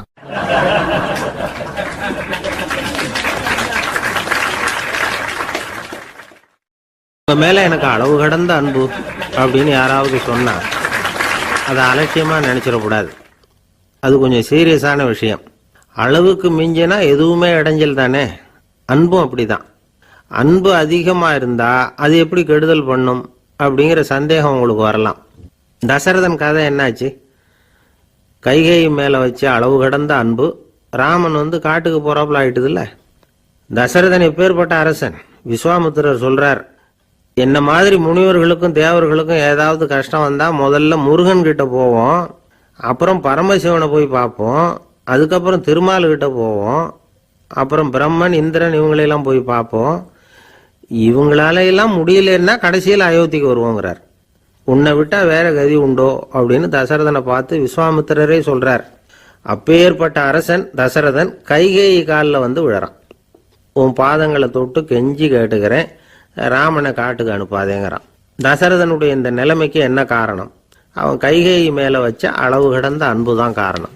இப்ப சொல்லுங்க, அன்பா இருந்தாலும் அது அளவுக்கு மீறி போனா கெடுதல் பண்ணுமா பண்ணாதா? அது மட்டும் இல்ல, அளவு கடந்த அன்பு நீதிக்கும் நியாயத்துக்கும் புறம்பான காரியங்களையும் செய்ய வச்சிரும். தசரதன் மிகச்சிறந்த நீதிமான், தர்மத்துக்கு விரோதமா ஒரு காரியமும் செய்யாதவன். அப்பேற்பட்டவன் தன்னுடைய மனைவியை பார்த்து என்ன சொல்றான் தெரியுமா? உனக்காக நான் என்ன செய்யணும் சொல்லு, செய்யறேன். ஒரு குற்றமும் செய்யாத ஒருத்தனை கொல்லணுமா கொல்றேன். மரண தண்டனை விதிக்கப்பட்ட ஒருத்தனை விடுதலை செய்ய சொல்றியா செய்யறேன். எந்த பிச்சைக்காரனையாவது கோடீஸ்வரனாக சொல்றியா ஆக்குறேன். அல்லது கோடீஸ்வரனை பிச்சைக்காரன் ஆக்கணுமா ஆக்குறேன் அப்படிங்கிறான். நீதிக்கு விரோதமான இந்த பாவங்களை செய்யறதுக்கு அப்பேற்பட்ட அரசன் எப்படி துணிஞ்சான்? மனைவி பேர்ல வச்ச அளவு கடந்த அன்புதான் காரணம். திரிசூலம், வஜ்ராயுதம், வாள் இதுகளால தாக்கப்பட்டா கூட அதையெல்லாம் கொஞ்சம் கூட லட்சியம் பண்ணாத ஒருத்தன் காமதேவனுடைய மலர் அம்புகள் தாக்குனா அதை அவனால தாக்கு பிடிக்க முடியல, விழுந்துடுறான். காமதேவனுக்குள்ள மகிமையே அதுதாங்கிறார் துளசிதாசர். அதனாலதான் பெரியவங்கள்லாம் என்ன சொல்றாங்கன்னா, எதையும் அளவுக்கு மீறி செய்யாதேங்கிறாங்க. அப்பா, அம்மா, மனைவி, மக்கள் எல்லார் பேர்லயும் அன்பு அவசியம்தான். ஆனா அந்த அன்பு அறிவுக்கு புறம்பா இருக்கக்கூடாது, அளவுக்கு மீறி இருக்கக்கூடாது. அப்பதான் வாழ்க்கை சுகமா இருக்கும். இல்லைன்னா அவஸ்தை தான். அளவுக்கு மீறின அன்புங்கிறது புரியுது, அது சரி. அறிவுக்கு புறம்பான அன்புங்கிறது எப்படி? ஒரு தாய்க்கு ஜலதோஷம் அல்லது ஏதோ ஒரு தொற்று நோயின்னு வச்சுங்களேன். அந்த அம்மாவுக்கு தன்னுடைய குழந்தை பேர்ல அளவு கடந்த அன்பு. தனக்கு நோய் இருக்கு, அது அடுத்தவங்களுக்கு தொற்றக்கூடியது அப்படின்னு தெரிஞ்சிருந்தோம் அன்பை காட்டுறதுக்காக அந்த குழந்தைக்கு முத்தம் கொடுக்குறேன்னு தூக்கி வச்சுக்கிட்டு கொஞ்சம் ஆரம்பிச்சதுன்னு வச்சுக்கோங்க, அது நல்லா இருக்குமா? இதுதான் அறிவுக்கு புறம்பான அன்புங்கிறது. அது மாதிரி விலங்குகள்கிட்ட அன்பாயிருன்னு சொல்றோம். அதுக்காக புலிக்கு முத்தம் கொடுக்க முடியுமா? அப்படி கொடுத்தா அது அறிவுக்கு புறம்பான அன்பு. அதனால அன்பு கூட அறிவுபூர்வமா இருக்கணும் அப்படிங்கிறத இன்னைக்கு தகவல் மூலமா நாம புரிஞ்சுக்கணும். இந்த காலத்து காதலன் தன்னுடைய காதலிகிட்ட சொன்னானாம், இதை பாரு, உன் பேர்ல எனக்கு அளவு கடந்த அன்பு, உனக்காக என்ன செய்யணும் சொல்லு செய்யறேன். நெருப்புல நடக்கணுமா நடக்கிறேன், நீர்ல குதிக்கணுமா குதிக்கிறேன், உயிரையே கொடுக்கணுமா கொடுக்கறேன் அப்படின்னா. சரி, வர்ற ஞாயிற்றுக்கிழமை சாயந்தரம் 6 மணிக்கு இதே இடத்துக்கு வாங்க அப்படின்னு அந்த பொண்ணு. இவன் கொஞ்சம் யோசனை பண்ணி பார்த்துட்டு, அன்னைக்கு மழை பெய்யாம இருந்தா வந்துடுறேன் அப்படின்னானா. ஒரு பெரிய அரசன் இந்த உலகம் பூராவையும் ஆண்டுகிட்டு இருந்தான். ரொம்ப காலம் அப்படி அரசாட்சி பண்ணிக்கிட்டு இருந்தான். திடீர்னு அவனுக்கும் சில எதிரிகள் முளைச்சாங்க. அவங்கெல்லாம் ஒன்று சேர்ந்து இவனை தோற்கடிச்சுட்டாங்க. தோத்து போனது இவனுக்கு பயம் வந்துட்டுது, எங்கே எதிரிகள் நம்ம கொண்டுடுவாங்களோ அப்படின்னு. வெளியில் வந்தால் தனக்கு ஆபத்துன்னு பயந்துக்கிட்டு யாருக்கும் தெரியாமல் ஒரு குகைக்குள்ளே போய் பதுங்கி கிடக்கிறான். நிலைமையை பாருங்க. முதல் நாள் அரண்மனையில் அதிகாரம் பண்ணிக்கிட்டு இருந்தவன் மறுநாள் குகையில் பயந்து போய் பதுங்கி கிடக்கிறான். ராத்திரி நேரம் வந்தது, பசி வயத்தை கிள்ளுது, பிச்சை எடுத்து சாப்பிட வேண்டிய நிலைமை. பிச்சை எடுக்கிறதுக்கு பாத்திரம் வேணுமே, என்ன பண்ணுறது அப்படின்னு அங்கேயும் இங்கேயும் பார்க்குறான். ஒரு மூலையில் யாரோ விட்டுட்டு போன ஒரு ஓடு கிடக்குது. அதை எடுத்துக்கிட்டு புறப்பட்டான். இருட்டில் வழி புரியல. ஏதோ ஒரு யூகத்தில் காலை மெதுவாக எடுத்து வச்சு நடந்து போய்கிட்டு இருக்கிறான். வழியில் ஒரு கருப்பு நாய் படுத்து கிடந்தது. இருட்டில் அவன் இது கண்ணுக்கு சரியாக தெரியல, அவனுக்கு தவறி போய் காலை வச்சுட்டான். அது மேலே நாய் சும்மா இருக்குமா, வள்ளுன்னு விழுந்து கடிச்சு விட்டுது. காலை பார்க்குறான், காலத்தையும் நினச்சி பார்க்குறான். அரண்மனையில் வீரக்கழல் அணிந்த காலை உடைய மன்னா அப்படின்னு புகழ்வாங்களே புலவர்கள்லாம். ஆனால் அது இன்னைக்கு நாய் கடித்த காலம் ஆயிட்டுதே அப்படின்னு நினைக்கிறான். அது மட்டும் இல்லை, முன்னாடி எல்லாம் பொற்கிண்ணங்களில் தான் அவன் சாப்பிடுவான். ஆனால் இப்போ உடஞ்சி போன ஓட்டு, அது ஓட்டை கையில் வச்சுக்கிட்டு நிற்கிறான். அதில் ஏதாவது யாராவது சாப்பாடு போடுவாங்களான்னு. முன்னாடியெல்லாம் நிறைய பேர் அரண்மனைக்கு வருவாங்க, அரசருக்கு காணிக்கைன்னு சொல்லி இவன் காலடியில் கொண்டாந்து கொட்டுவாங்க. அப்போலாம் இவன் அந்த ஜனங்களுடைய முகத்தை திரும்பி கூட பார்க்கறது இல்லை, ரொம்ப கர்வமாக உட்காந்துருப்பான். அதே ஆள் இன்னைக்கு எல்லார் கண்ணுலையும் படுறது மாதிரி பிச்சை எடுத்துக்கிட்டு இருக்கிறான். அப்போலாம் காணிக்கைகளை தன்னுடைய கையால் வாங்குறது தனக்கு கௌரவ குறைச்சல்னு நினச்சி தன்னுடைய வேலைக்காரங்களை விட்டு தான் அதை வாங்க சொல்லுவான். இப்போ பார்த்தீங்கன்னா அவனே தன் கையாலேயே பிச்சை வாங்குறான். நினச்சி பாருங்க, அந்த மனுஷன் நாள் அரசன், மறுநாள் பிச்சைக்காரன், எவ்வளவு வித்தியாசம். செல்வம் தான் இப்படி ஒரு வித்தியாசம் ஏற்படுறதுக்கு காரணம். அப்படிப்பட்ட செல்வம் வாழ்க்கையை நடத்துறதுக்கு நமக்கு தேவைதான். ஆனால் அதையே நாம் அடைய வேண்டிய பயனா நினைக்கிறோம் பாருங்க, அதுதான் வேடிக்கை. இதை நம்மாழ்வார் அழகா ஒரு பாசுரத்தில் சொல்றார். ஒரு நாயகமாய் ஓட உலகுடன் ஆண்டவர், கருணாய் கவர்ந்த காலர், சிதைகிய பானையர், பெருநாடு காண இம்மையிலே பிச்சைதாம் கொள்வர், திருநாரணன் தாழ் காலம் பெற சிந்தித்து உய்மினோ அப்படிங்கிறார் நம்மாழ்வார். ஒரு பெரிய பணக்காரர் ஒரு துறவிகிட்ட போய், சாமி என்கிட்ட நிறைய பணம் இருக்கு, இருந்தாலும் நிம்மதி இல்லை, என்னால் நிம்மதியாக இருக்க முடியல, என்ன காரணம்னு கேட்டாராம். உடனே அந்த துறவி இதுக்கு நேரடியாக பதில் சொல்லாமல் பக்கத்தில் நின்றுக்கிட்டு இருந்த ஒரு குழந்தைய கூப்பிட்டார். அது ஓடியாந்தது. ஒரு ஆப்பிள் பழத்தை எடுத்து அது கையில் கொடுத்தார். அதை வாங்கிக்கிட்டு குழந்தை சிரிச்சுது. இன்னொரு பழத்தை எடுத்து கொடுத்தார். அதை இன்னொரு கையில் வாங்கிட்டு சிரிச்சுது. மூணாவது ஆப்பிள் எடுத்து கொடுத்தார். 2 பழத்தையும் நெஞ்சில் அணைச்சிக்கிட்டு 3வது பழத்தையும் வாங்கிறதுக்கு முயற்சி பண்ணிச்சு. ஆனால் அது உடனே நழுவி கீழே விழுந்து உருண்டு ஓடிச்சு. ஏற்கனவே இருந்ததும் விழுந்துட்டுது. இப்போ அந்த குழந்தை அழ ஆரம்பிச்சுட்டுது. இப்போ அந்த துறவி பணக்காரர்கிட்ட சொன்னாராம், குழந்தைய கவனிச்சியா, 2 ஆப்பிள் போதும்னு அது நினைச்சிருந்தா இப்போ அது அழ வேண்டிய அவசியம் வந்திருக்குமா அப்படின்னாராம். எதுவுமே அளவுக்கு மிஞ்சினா துன்பம்தான். இந்த காலத்தில் இதெல்லாம் யாரு காதில் வாங்குறாங்க? ஒருத்தனை நல்ல வழிக்கு கொண்டு வரணும்னு நினைச்சு அவனை கூப்பிட்டு உட்கார வச்சு இந்த கதையை சொல்லிட்டு இருந்தாங்க. சொல்லிவிட்டு அந்த குழந்தை செஞ்சது தப்பு தானே அப்படின்னு கேட்டிருக்கிறாங்க. ஆமாம், தப்பு தான், நானா இருந்தா அப்படி செஞ்சிருக்க மாட்டேன் நானா இவன். 2 பழமே போதும்னு சொல்லியிருப்பியா அப்படின்னு கேட்டிருக்காங்க.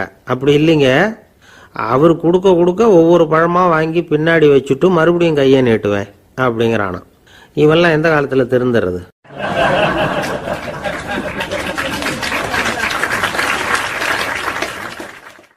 ஒரு பெரிய தத்துவ சிந்தனையாளர் இருந்தார், சுவாங்சு அப்படின்னு பேர். அவருடைய மனைவி ஒரு நாள் திடீர்னு காலமாயிட்டாங்க. ஐயோ பாவம், அவர் ரொம்ப வருத்தப்படுவார், போய் ஆறுதலாக 4 வார்த்தை பேசிவிட்டு வரலாம் அப்படின்னு நினச்சிக்கிட்டு நிறைய பேர் அவரை தேடிட்டு வந்தாங்களாம். வந்தவங்களுக்கு ஆச்சரியம், ஏன்னா இவர் வருத்தப்பட்டுக்கிட்டு இருப்பார் அப்படின்னு தானே எதிர்பார்த்தாங்க. அப்படி இல்லை, தாளம் போட்டுக்கிட்டு உட்காந்துருக்கிறார். தாளத்துக்கு தகுந்த மாதிரி பாட்டு வேற பாடிக்கிட்டு இருக்கிறார். என்ன மனுஷன் அவர், கொஞ்சம் கூட கவலை இல்லாமல் இப்படி இருக்கிறாரு அப்படின்னு நினைச்சாங்க. ஒருத்தர் துணிஞ்சு அவர்கிட்ட கேட்டுவிட்டார், என்னங்க இது இப்படி அப்படின்னு. அதுக்கு அவர் என்ன சொன்னார் தெரியுமா? இதை பாருங்க, என்னுடைய மனைவி பிறக்கிறதுக்கு முன்னாடி அவளுக்கு உயிரும் கிடையாது, உடலும் கிடையாது. அதுக்கு பிறகுதான் உயிர் வந்தது, உடல் வந்தது, அந்த உருவம் வந்தது. இப்போ என்ன ஆச்சு? அந்த உருவமும் உயிரும் போயிட்டுது, அவ்வளவுதானே. வந்தது போயிட்டுது. இளவேனில் காலம், இலையுதிர் காலம், பனிக்காலம், இப்படி பருவங்கள் மாறி மாறி வருது இல்லையா? அது மாதிரி பிறப்பும் இறப்பும் மாறி மாறி வருது. இது இயற்கை. இதுக்காக அழுதா அது எப்படி அப்படின்னாராம்.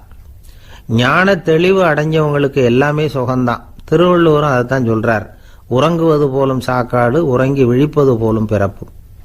தூங்குறதுக்கெல்லாம் நாம் வருத்தப்பட்டுக்கிட்ட இருக்கிறோமா? இன்னைக்கு தூங்க வேண்டியிருக்குதே, இன்னும் கொஞ்சம் நேரத்தில் நான் தூங்க வேண்டியிருக்கு அப்படின்னு சொல்லி யாராவது அழுதுகிட்டு இருப்பாங்களா? அதனால் இந்த உலக வாழ்க்கையினுடைய இயல்பை யதார்த்தத்தை நாம் தெளிவாக புரிஞ்சுக்கணும். அப்படி புரிஞ்சுக்கிட்டா நாம் கவலை இல்லாமல் வாழ முடியும். ஒரு வயசான தாத்தா பாட்டி 60 வருஷத்துக்கு முன்னாடி அவங்களுக்கு கல்யாணம் ஆச்சு. ஒன்றாவே வாழ்ந்தாங்க, ஒன்றாவே இறந்து போனாங்க. இப்போ அவங்க 2 பேரும் சொர்க்கத்துக்கு போய் சேர்ந்தாங்க. அங்கே எல்லா வசதியும் இருந்தது. ஒரு பெரிய பங்களாவே இவங்களுக்கு ஒதுக்கி கொடுத்தாங்களாம். இதுக்கு எவ்வளவு வாடகைன்னு கேட்டார் தாத்தா. வாடகையெல்லாம் கிடையாது, இலவசம் அப்படின்னார் அங்கே இருந்தவர். அந்த வீட்டுக்கு பின்னாடி ஒரு பெரிய புல்வெளி இருந்தது. இதில் விளையாட ஏதாவது கட்டணம் உண்டான்னு கேட்டிருக்கார் தாத்தா. அதெல்லாம் ஒன்றும் கிடையாது, பணம்லாம் கட்ட வேண்டியதில்லை அப்படின்னார் அவர். பக்கத்தில் ஹோட்டல் மாதிரி ஒரு பெரிய கட்டடம், உள்ள சாப்பாட்டு மேஜைகள், அது மேலே விதவிதமான பலகாரங்கள். சாப்பாட்டுக்கெல்லாம் எவ்வளவு அப்படின்னு விசாரிச்சாராம் தாத்தா. அதுதான் சொன்னேனே, இங்கே எல்லாமே இலவசம்தான், எது வேணும்னாலும் சாப்பிட்லாம், எவ்வளவு வேணும்னாலும் சாப்பிட்லாம் அப்படின்னாரா. நீங்கள் சொல்கிறீங்க அப்படி, ஆனால் நான் சர்க்கரை சேர்த்துக்கக்கூடாது, உப்பு சேர்த்துக்கக்கூடாது, பாட்டி கையால் எப்பவும் பத்திய சாப்பாடு தான் அப்படின்னாராம் தாத்தா. இதை பாருங்கள், இங்கே உங்களுக்கு அந்த கவலையும் வேண்டியதில்லை. இங்கே நீங்கள் ஸ்வீட்டு சாப்பிட்லாம், காரம் சாப்பிட்லாம், உங்களுக்கு எந்த நோயும் வராது அப்படின்னாராம் அங்கே சொர்க்கத்தில் இருந்தவர். இதை கேட்ட உடனே அந்த தாத்தா பக்கத்தில் நின்ன பாட்டியை பார்த்து கத்தினாராம், அடி பாவி, எல்லாத்தையும் கெடுத்துட்டியே, நீ எனக்கு பத்திய சாப்பாடு போடாமல் கண்டதை திங்க விட்டுருந்தா 10 வருஷத்துக்கு முன்னாடியே நான் இங்கே சேர்ந்துருப்பேனே அப்படின்னாராம்.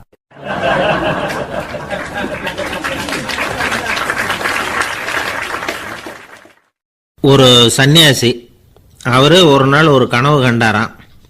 அந்த கனவுல அவர் சொர்க்கத்துக்கு போறார். அங்கே ஒரு பெரிய திருவிழா நடந்துகிட்டு இருக்குது. எங்கே பார்த்தாலும் அலங்கார வளைவுகள், வண்ணமயமான விளக்குகள், பாதைகள் பூரா மலர்கள், எல்லா கட்டடங்களும் ஒளிமயம். அவ்வளவு கோலாகலமா பிரம்மாண்டமா அந்த திருவிழா நடந்துகிட்டு இருக்குது. அது என்ன திருவிழாங்கிறது இந்த சன்னியாசிக்கு புரியல. அங்க எதிரில் வந்துகிட்டு இருந்த ஒருத்தரை நிறுத்தி, என்ன விசேஷம் இங்க அப்படின்னு விசாரிச்சாராம். உனக்கு தெரியாத விஷயம், இன்னைக்கு இறைவனுக்கு பிறந்த நாள், அதை தான் எல்லாரும் சேர்ந்து கொண்டாடுறோம். இதுக்காக பிரம்மாண்டமான ஊர்வலம் ஒன்று வரப்போகுது. இறைவனே அந்த ஊர்வலத்தில் கலந்துகிறார் அப்படின்னார் அவர். உடனே அந்த சன்னியாசி ஒரு மரத்து நிழல்ல ஒதுங்கி நின்றுக்கிட்டார். ஊர்வலம் வந்துகிட்டு இருக்குது. முதல்ல ஒரு குதிரை வந்துகிட்டு இருக்கு. அது மேலே ஒருத்தர் உட்காந்துருக்கிறார். அவருக்கு பின்னாடி நிறைய பேர் கூட்டமாக வந்துகிட்டு இருக்கிறாங்க. இவ்வளவு கூட்டம் இவர் பின்னாடி வருதே, யார் இவர் அப்படின்னு கேட்டார். ஒரு மதத்தின் பெயரை சொல்லி, இவர் அந்த மதத்தின் தலைவர், அவரை பின்பற்றுகிற மக்கள் கூட்டம் பின்னாடி வந்துகிட்டு இருக்குது அப்படின்னு விவரம் சொல்லியிருக்கிறாங்க. இவங்களுக்கு அடுத்தபடியா இன்னொரு குதிரையில் ஒருத்தர் வந்துகிட்டு இருக்கிறார். அவருக்கு பின்னாடி ஏகப்பட்ட கூட்டம். இவர் யாருங்க அப்படின்னு கேட்டிருக்கார் சன்னியாசி. அங்கே இருக்கிறவங்க விவரம் சொல்லியிருக்கிறாங்க. இன்னொரு மதத்தின் பெயரை சொல்லி, இவர் அந்த மதத்தினுடைய தலைவர், அவர் வழியை பின்பற்றுகிறவர்கள் அவர் பின்னாடி கூட்டமாக வந்துகிட்டு இருக்கிறாங்க அப்படின்ட்டு இருக்காங்க. இப்படி ஒவ்வொருத்தராக குதிரை மேலே வந்துக்கிட்டே இருக்கிறாங்க. அவங்கள பின்பற்றியும் ஒவ்வொரு கூட்டம் வந்துக்கிட்டே இருக்குது. அந்த பெரிய ஊர்வலம் அது பாட்டுக்கு போய்கிட்டு இருக்குது. கடைசியாக அது முடிஞ்சது ரொம்ப நேரம் கழித்து. அதுக்கப்புறம் கொஞ்சம் நேரம் கழித்து ஒரு வயசான ஆள் குதிரை மேலே வந்துக்கிட்டு இருக்கிறார். ஆனால் அவருக்கு பின்னாடி யாருமே இல்லை. அவர் பரிதாபமாக தனியாக வந்துக்கிட்டு இருக்கிறார். அவர் அந்த ஊர்வலத்தை சேர்ந்தவரா இல்லையாங்கிறதே தெரியல. இவர் யார், இவர் ஏன் இப்படி தனியாக வந்துக்கிட்டு இருக்கிறார் அப்படின்னு கேட்டிருக்கார் அந்த சன்னியாசி.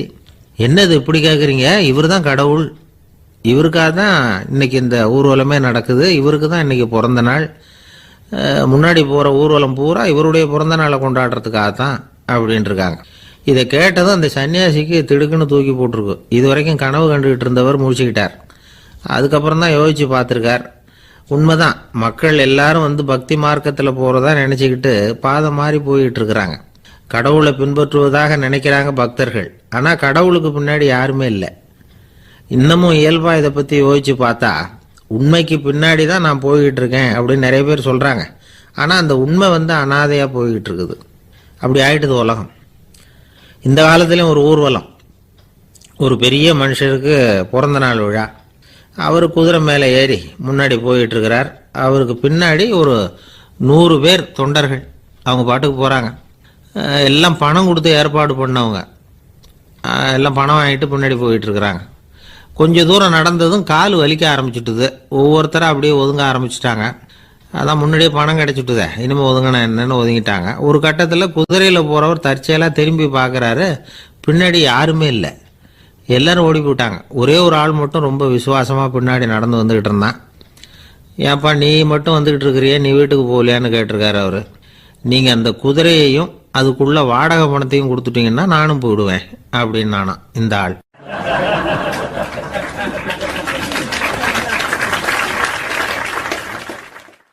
ஒரு ஊரில் ஒரு ஆள் இருந்தான். தையல் கடை வச்சுருந்தான். அவங்கிட்ட ஒருத்தன் ஒரு சட்டை துணி எடுத்து கொடுத்து தைக்க சொல்லியிருந்தான். வர்ற சனிக்கிழமை வா, வாங்கிட்டு போ அப்படின்னு அவன் சொல்லியிருந்தான். அதே மாதிரி இவன் வந்தான். அவன் தச்சு வச்சிருந்த சட்டையை கொடுத்தான். இவன் வாங்கி அங்கேயே போட்டு பார்த்தான். கை நீளம் ஒன்றுக்கு ஒன்று வித்தியாசமாக இருந்தது. வலது கை இடது பக்கத்தை விட நீளம் குறைச்சலாக இருந்தது. அவன் முணுமுணுக்க ஆரம்பிச்சுட்டான். என்ன இது இப்படி தைச்சுட்டியேன்னு. இதுக்கு அவன் சொன்னான், ஐயையோ இதுக்காகவா சங்கடப்படுறீங்க, வலது கையை மட்டும் கொஞ்சம் உள்ளே இழுத்தாப்புல வச்சுக்கிட்டீங்கன்னா சரியாக போகுது. மற்றபடி அந்த சட்டையில் உள்ள கலை அம்சத்தை கவனிங்க. எவ்வளோ அற்புதமாக தைச்சிருக்கேன் பாருங்கள். ஒரு சின்ன குறைய இப்படிலாம் பொருட்படுத்த வேண்டியதில்லை. நான் சொன்னது மாதிரி கையை கொஞ்சம் உள்ளே இழுத்தது மாதிரி வச்சுக்கிட்டு நடந்து போங்க, ஜோராக இருக்கும் அப்படின்னா. அவனும் யோசித்து பார்த்தான். சரியான யோசனையாக தான் தோணுச்சு. கொஞ்சம் முயற்சி பண்ணி வலது கையை கொஞ்சம் உள்ளே இழுத்து சட்டை சரியாக இருக்கிறது மாதிரி பண்ணிட்டான். இப்போ மறுபடியும் ஒரு பிரச்சனை. வலது கையை உள்ளே இழுத்த மாதிரி அப்படியே வச்சுக்கிட்டதும் முதுகு பக்கம் கொஞ்சம் துணி தளர்த்தியாக தொங்குறது மாதிரி தெரிஞ்சுது. என்ன இது, முதுகு பக்கம் துணி குவிஞ்சுட்டுதே, தொங்குதே அப்படின்னா மறுபடியும், அடடா இதுக்காகவா கவலைப்படுறீங்க, உடம்பு அதுக்கு தகுந்த மாதிரி கொஞ்சம் வளைச்சிக்கிட்டா சரியாக போடுது. இதுக்காக அந்த அழகான தையலை பிரித்து அதில் உள்ள கலை அம்சத்தை கெடுக்கிறதுக்கு என் மனசு இடம் தரல. எவ்வளவுக்கு தளர்த்தியாக இருக்கோ அவ்வளவுக்கு கொஞ்சம் உடம்ப வளைச்சி அப்படி குனிஞ்சது மாதிரி போங்க போதும் அப்படின்னா. அதுவும் நல்ல யோசனையாக தான் பட்டுது இவனுக்கு. சரின்னு சொல்லிவிட்டு புறப்பட்டான். தெருவில் இறங்கினான். கையை கொஞ்சம் உள்ளே இழுத்தான். உடம்ப கொஞ்சம் முன்னால் வளைச்சான். சட்டைக்கு தகுந்த மாதிரி உடம்ப பண்ணிக்கிட்டான். மெதுவாக நடந்து போகிறான். இப்போ எதிரில் இன்னொருத்தன் வரான். இவனை பார்க்குறான். இவன் போட்டிருக்கிற சட்டையை பார்க்குறான். ஆஹா அற்புதம்ங்கிறான். சும்மா சொல்லக்கூடாது, ரொம்ப நல்லா இருக்குது. நிச்சயமாக இது இந்த ஊர் மேலே தெருவில் இருக்கிற ஒருத்தன் இருக்கானே, அவன் தைச்சதாக தான் இருக்கணும் அப்படின்னா. இதை கேட்டதும் அவனுக்கு ஆச்சரியம். எப்படி அவ்வளவு கரெக்டாக கண்டுபிடிச்சிங்க அப்படின்னு கேட்டிருக்கான். இதுக்கு அந்த வழிபோக்கன்னு சொன்னானா, அவன் ரொம்ப கெட்டிக்காரன். உங்களை மாதிரி உடம்பும் கையும் வளைஞ்சு போன ஒரு ஆசாமிக்கு அவனை தவிர வேற யாராலேயும் இவ்வளவு பொருத்தமான ஒரு சட்டையை தைக்க முடியாது அப்படின்னானா. பாருங்க, அவனுக்காக இவன் அனுசரிக்க போய் இவனோட நிலைமை எப்படி ஆயிட்டுது பாருங்க. இதே மாதிரி தான் சில சடங்குகளும் சம்பிரதாயங்களும் நம்மளை கோமாளி ஆக்கி விட்டுரும். எதுவாக இருந்தாலும் அதில் அறிவுபூர்வமான அணுகுமுறை அவசியம். ஒரு நர்ஸ் அவசரமாக ஓடி டாக்டர்கிட்ட சொல்லிச்சான், டாக்டர் ஒரு தப்பு நடந்து போச்சு, 10ஆம் நம்பர் பெட்டில் இருக்கிற பேஷண்ட்டுக்கு காலில் ஆப்ரேஷன் பண்ணுறதுக்கு பதிலாக கையில் ஆப்ரேஷன் பண்ணி விட்டீங்க. கை ஆப்ரேஷன் பண்ணிக்க வேண்டிய ஆள் 7ஆம் நம்பர் பெட்டில் இருக்கார் அப்படின்னு தான். அதுக்கு இவர் பதட்டப்படாமல் சொன்னாராம், பரவாயில்ல, இவரை தூக்கி 7ஆம் நம்பர் பெட்டில் போட்டுரு அப்படின்னாராம்.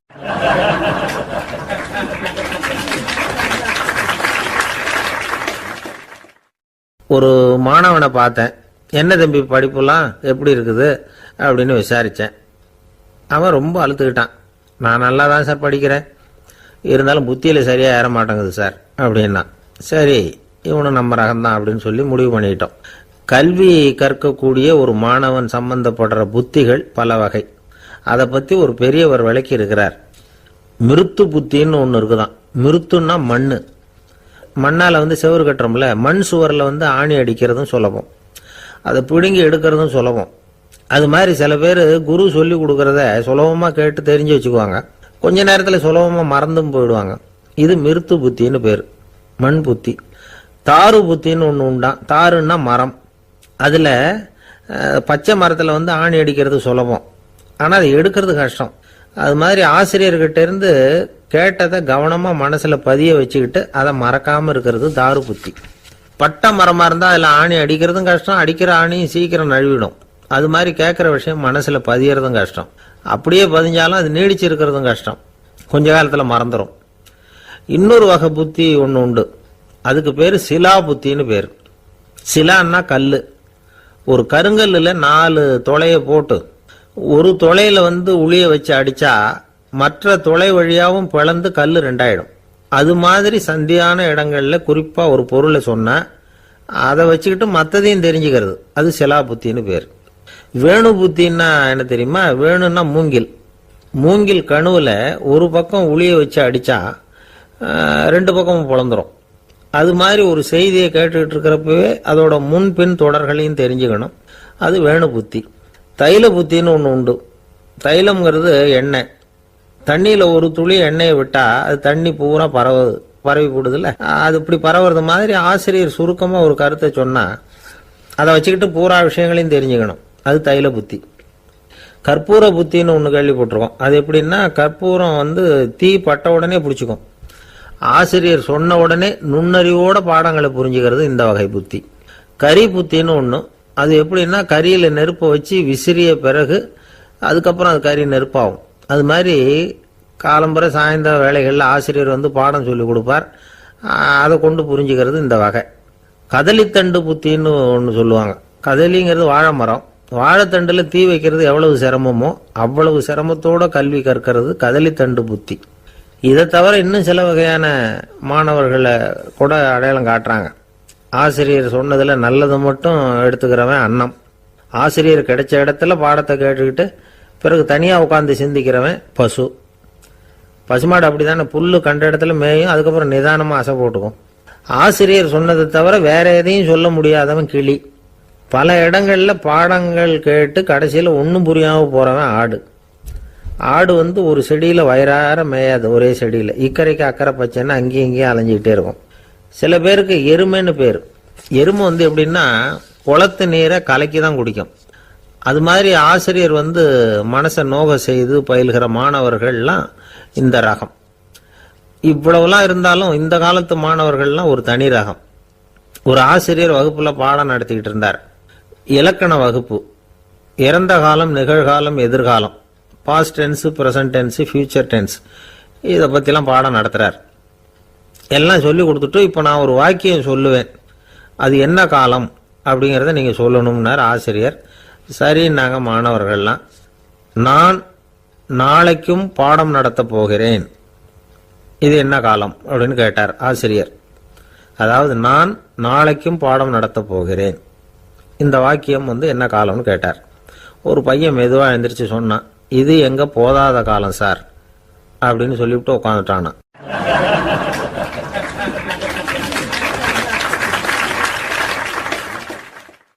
ஒரு ஊர்ல ஒரு பெரிய செல்வந்தர் இருந்தார். பணத்துக்கு பஞ்சம் இல்லை. அதனால இந்த உலகத்துல முடியாத காரியம் எதுவும் இல்லைன்னு நினைச்சார்.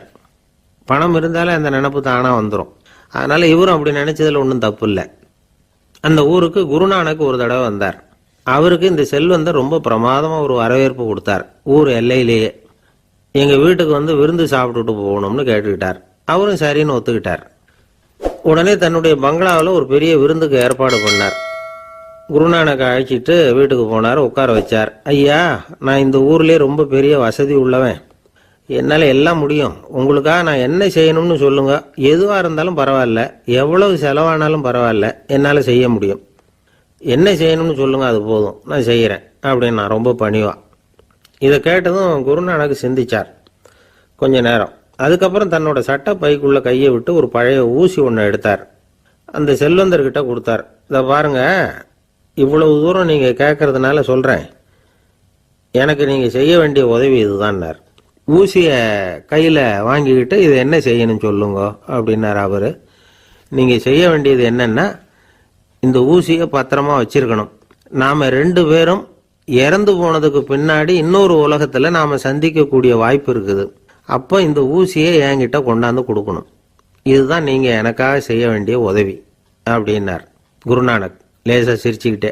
இதை கேட்ட உடனே இந்த பெரியவர் முழிக்க ஆரம்பிச்சிட்டார். அது எப்படிங்க, நான் சாகிறப்ப எப்படி இந்த ஊசியை எடுத்துக்கிட்டு இன்னொரு உலகத்துக்கு வர முடியும்னார். ஊசி மாதிரி ஒரு சின்ன பொருளை கூட இந்த உலகத்தை விட்டு நாம் போகிறப்ப எடுத்துகிட்டு போக முடியாதுங்கிறப்போ உங்களோட செல்வத்தையெல்லாம் எப்படி அங்கே எடுத்துகிட்டு வர போகிறீங்க அப்படின்னு கேட்டார் குருநானக். அதுக்கப்புறம் தான் அந்த பெரியவர் யோசிக்க ஆரம்பிச்சாராம்.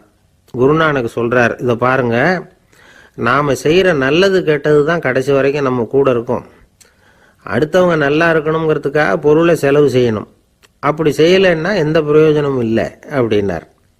அதுக்கப்புறம் தான் அந்த செல்வந்தரின் அறிவு கண் திறந்து தான். உடனே குருநானக்கை வணங்கினார். ஐயா, என்கிட்ட இருந்த ஆணவம் போயிட்டுது, இனிமே என்கிட்ட இருக்கிற செல்வத்தை நல்ல வழியில செலவழிப்பேன் அப்படின்னாராம். நம்ம கிட்ட இருக்கிற பணம் எப்பவும் நம்ம கூடவே வந்துகிட்டு இருக்காதுங்கிறதுக்கு இது ஒரு உதாரணம். அதுக்காக நாம் பணம் சேர்க்கறத பற்றி கவலைப்பட வேண்டியதில்லை, பேசாமல் படுத்து தூங்கிட்டு இருந்தா போதும் அப்படின்னு இதுக்கு அர்த்தம் பண்ணிக்கப்படாது. முறையான வழியில் பணம் சேர்க்கணும், அதை முறையான வழியில் செலவு பண்ணணும். அதனால் ஏற்படக்கூடிய மன நிறைவு இருக்கு பாருங்க, அது அனுபவிச்சவங்களுக்கு தான் தெரியும். சொர்க்கத்துக்கு போகிறவங்க இங்கேருந்து பணத்தை எடுத்துகிட்டு போக முடியாது. ஆனால் நம்ம செல்வத்தை இங்கே மற்றவங்களுக்கு பயன்பட செய்து அதனால் ஏற்படுற புண்ணியம் இருக்கு பாருங்க, அதை எடுத்துகிட்டு போக முடியுமா. இதுதான் ஆன்மீகவாதிகள்லாம் சொல்கிற கருத்து. ஜான் நியூட்டன் ஒருத்தர், அவர் சொன்னார், நான் எப்போவாவது சொர்க்கத்துக்கு போய் சேர்ந்தேன்னா அங்கே 3 அதிசயங்களை பார்ப்பேன்னார். என்னன்னு கேட்டாங்க. நான் யார் யார் இருக்க மாட்டாங்கன்னு நினச்சிக்கிட்டு இருந்தேனோ அவங்களில் சில பேர் அங்கே இருப்பாங்க, அது ஒரு பெரிய அதிசயம்னார். சரி, அடுத்தது என்ன? 2வது அதிசயம் என்னன்னா, அங்கே இருப்பாங்கன்னு நான் எதிர்பார்த்த சில பேர் அங்கே இருக்க மாட்டாங்க அப்படின்னார். சரி, 3வது பெரிய ஆச்சரியம் என்ன அப்படின்னா, நான் அங்கே இருக்க பாருங்க, அதுதான் அந்த 3வது அதிசயம் அப்படின்னாராம்.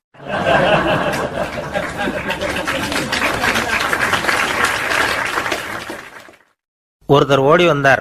இன்னொருத்தரை பார்த்து, சார், உங்கள் சைக்கிளை ஒரு நாள் இரவல் கொடுங்களேன், பக்கத்து ஊருக்கு போயிட்டு வர வேண்டியிருக்கு அப்படின்னார்.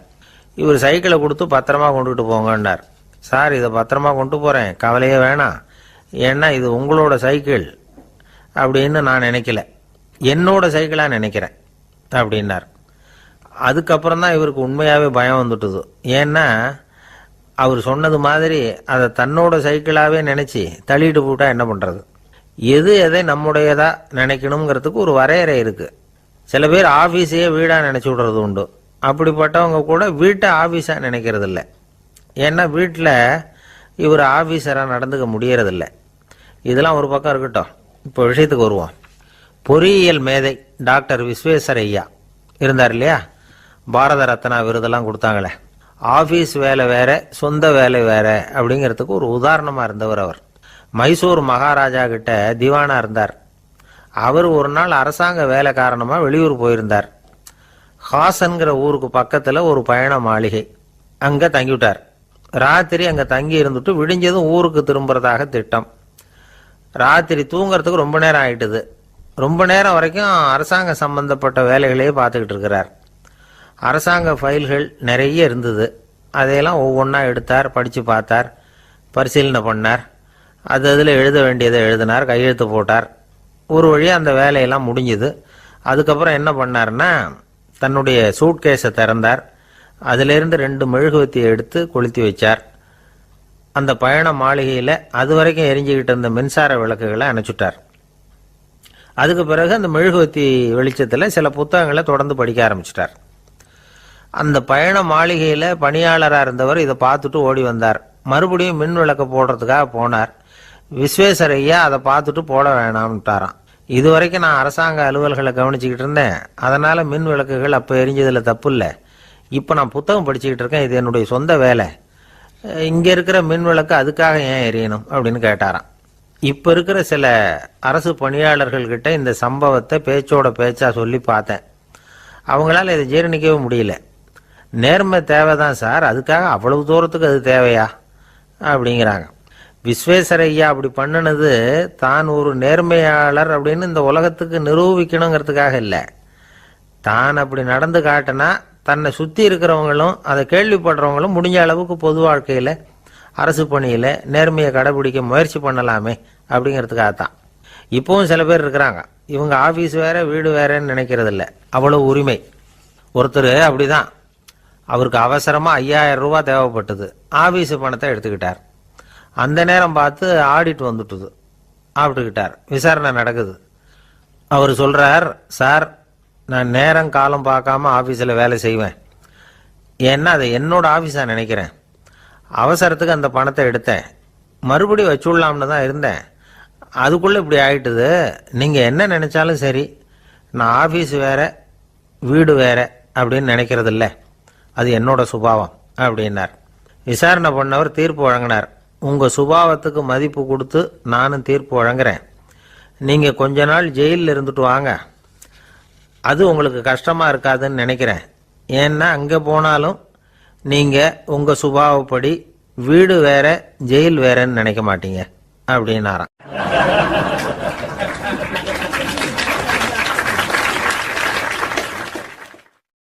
திபேத் நாட்டில் புத்த மடாலயங்கள் நிறைய உண்டு. அதுக்கு ஒரு தலைமையகமும் உண்டு. அது இந்த திபேத் தலைநகரம் லாசாவில் இருக்குது. ரொம்ப காலத்துக்கு அப்பால் அதை பற்றிலாம் நிறைய விவரங்கள் எழுதி வச்சிருக்கிறாங்க. அது இப்போவும் நமக்கு கிடைக்குது. அதாவது ரொம்ப தூரத்துக்கு அந்தாண்ட மலைகளுக்கு நடுவில் ஒரு கிளை மடாலயம். அந்த மடத்தின் தலைவருக்கு வயசாயிட்டு தான். அதனால் தலைமை பொறுப்பை வேற ஒருத்தர்கிட்ட ஒப்படைக்கலாம் அப்படின்னு முடிவு பண்ணாராம். உடனே ஒரு லாமாவை கூப்பிட்டார். அவர் மூலமாக தலைமை மடாலயத்துக்கு செய்தி அனுப்புனார், பொருத்தமான வாரிசு ஒருத்தரை அனுப்பி வைக்கும்படியாக. அந்த வாலிப லாமா புறப்பட்டார். காடு மேடெல்லாம் நடந்து போகிறார். ரொம்ப நாள் கழித்து தலைமை பீடத்தை அடைஞ்சார். தலைமை குருக்கிட்ட விவரத்தை சொன்னார். தகுதியான ஒருத்தரை அனுப்பி வச்சா அழைச்சிட்டு போகிறேன் அப்படின்னார். சரி, நாளைக்கு காலையில் நீங்கள் அவங்க எல்லாரையும் அழைச்சிட்டு போகலாம்னார் அவர். அவங்க எல்லாரையுமா? அங்கே தேவைப்படுறது ஒருத்தர் தானே அப்படின்னார் இவர். ஆமான்னார். அப்புறம் ஏன் எல்லாரையும் அழைச்சிட்டு போக சொல்கிறீங்கன்னார். அது இப்போ உனக்கு புரியாது. நான் ஒரு 100 பிக்குகளை அனுப்புகிறேன், அதாவது பிக்ஷுகளை. அவ்வளவு பேரையும் அங்கே வச்சு சமாளிக்க முடியாது அப்படின்னார் இவர். இருந்தாலும் இப்போ அந்த தலைமை குரு என்ன சொன்னார்னா, அதை பற்றி கவலைப்படாத, நான் 100 பேரை அனுப்புகிறேன். அதில் 99 பேர் வழியிலேயே காணாமல் போடுவாங்க, ஒருத்தன் மட்டும்தான் வருவான். அவனும் அங்கே வந்து சேர்ந்துட்டானா நீ ரொம்ப கொடுத்து வச்சவன் அப்படின்னார். இவருக்கு ஒன்றும் புரியல. இருந்தாலும் மறுநாள் அந்த வாலிபல் ஆமா 100 பேரை அழைச்சிக்கிட்டு புறப்பட்டார். போகிற வழியிலேயே பல பேர் அங்கங்கே பிச்சுக்கிட்டு போயிட்டாங்க. அவர் சொன்னது மாதிரியே வழியில் அவங்க ஊர்கள் இருந்தது தான் காரணம். அப்பா அம்மாவை பார்த்துட்டு வரேன் அப்படின்னு கொஞ்சம் பேர் போனாங்க. சொந்த பந்தத்தை பார்த்துட்டு வரேன் அப்படின்னு கொஞ்சம் பேர். ஒரு வாரம் ஆச்சு. இப்போ மிஞ்சினது 10 பேர் தான். வழியில் ஒரு நகரம். அங்கே சில பிஷுக்கள் வந்து சந்திச்சாங்க. எங்கள் மடத்து தலைவர் இறந்துட்டார், உங்களில் யாராவது ஒருத்தர் எங்களுக்கு தலைவராக முடியுமா அப்படின்னு கேட்டாங்க. 10 பேரும் தயார். அதில் ஒருத்தரை அழைச்சிட்டு அவங்க போயிட்டாங்க. இன்னொரு ஊரில் சில பேர் வந்தாங்க, வழி மறிச்சாங்க. நில்லுங்க, எங்கள் மன்னர் மகளுக்கு திருமணம், அதை நடத்தி வைக்க 3 லாமாக்கள் தேவை அப்படின்னாங்க. இப்படி கொஞ்சம் கொஞ்சமாக எல்லாரும் காலி. கடைசியில் 2 பேரும் மிஞ்சினாங்க. அங்கே ஒரு இளம்பெண் எதிரில் வந்தா, எங்கள் அப்பா வேட்டைக்கு போயிருக்கிறாரு, இன்னும் திரும்பி வரல, வீட்டில் வேற யாரும் இல்லை, தனியாக இருக்க பயமாக இருக்குது, யாராவது ஒருத்தர் எனக்கு துணையாக இருக்கணும் அப்படின்னு கேட்டுக்கிட்டா. எங்கள் 2 பேரில் நீயே ஒருத்தரை தேர்ந்தெடுத்துக்கோ, இல்லைன்னா எங்களுக்குள்ள சண்டை வந்துடும் அப்படின்னாங்க. இப்போ மிஞ்சினவர் ஒருத்தர். அவருக்கும் ஒரு சோதனை வந்தது. ஒரு தர்க்கவாதி எதிரில் வந்தான். உன்னோட வாதம் பண்ணணும்னா, இவனோட வாதம் பண்ணுறேன், அது முடிய ரொம்ப காலம் ஆகலாம், தர்க்கத்தில் நான் ஜெயிச்சா அங்கே வரேன், இல்லைன்னா இவருடைய சீடனை ஆயிடுவேன் அப்படின்னார் அவர். கடைசியாக அழைக்க வந்த வாலிபலாமா மட்டும் வெறும் கையோடு திரும்பி போனார். அங்கே இருந்த வயசான மடாதிபதி கேட்டார், எத்தனை பேர் அங்கேருந்து புறப்பட்டீங்கன்னார். என்னையும் சேர்த்து 101ன்னார் இவர். நல்லது, நீயாவது திரும்பி வந்திய, அதுதான் எனக்கு போதும், ஏன்னா நீ தான் எனக்கு உண்மையான வாரிசு, அந்த 100 பேரில் யாரும் வரமாட்டாங்க அப்படின்னார் அவர். ஏன்னா அவருக்கு தெரியும் இவர் ஒருத்தர் தான் திரும்பி வருவாருங்கிறது. திபேத்தில் ஒரு பழங்கால பழமொழி உண்டாம், 100 பேர் செல்லலாம், எப்பொழுதாவது ஒருவன் அபூர்வமாக அடைய வேண்டிய இடத்தை அடைவான். இதுதான் அந்த பழமொழி. ஒரு உன்னதமான இலக்கை அடையணும்னா அது அவ்வளவு சுலபமான காரியம் இல்லை. இந்த காலத்து மடாலயம் ஒன்று, அதில் ஒரு தலைவர், அவருக்கு வயசாயிட்டுது, தனக்கு ஒரு வாரிசை நியமிக்கணும் அப்படின்னு ஆசைப்பட்டார். ரொம்ப கஷ்டப்பட்டு ஒருத்தரை பிடிச்சார். தனக்கு வாரிசா நியமிச்சுட்டு அவர் சமாதி ஆயிட்டார்.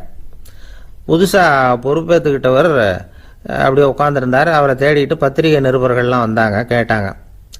அவர் உங்கள் பொறுப்பில் வந்து அவர் பெரியவர் விட்டுட்டு போன இது எவ்வளவு சுமாராக தேரும், எவ்வளவு விட்டுட்டு போனார் அப்படின்னு கேட்டிருக்கிறாங்க. அது என்ன ஒரு 50 லட்சம் இருக்கும் அப்படின்னாராம். அவ்வளவும் பணமா அப்படின்னு கேட்டிருக்காங்க. இல்லைங்க, கடன் அப்படின்னாராம் இவர்.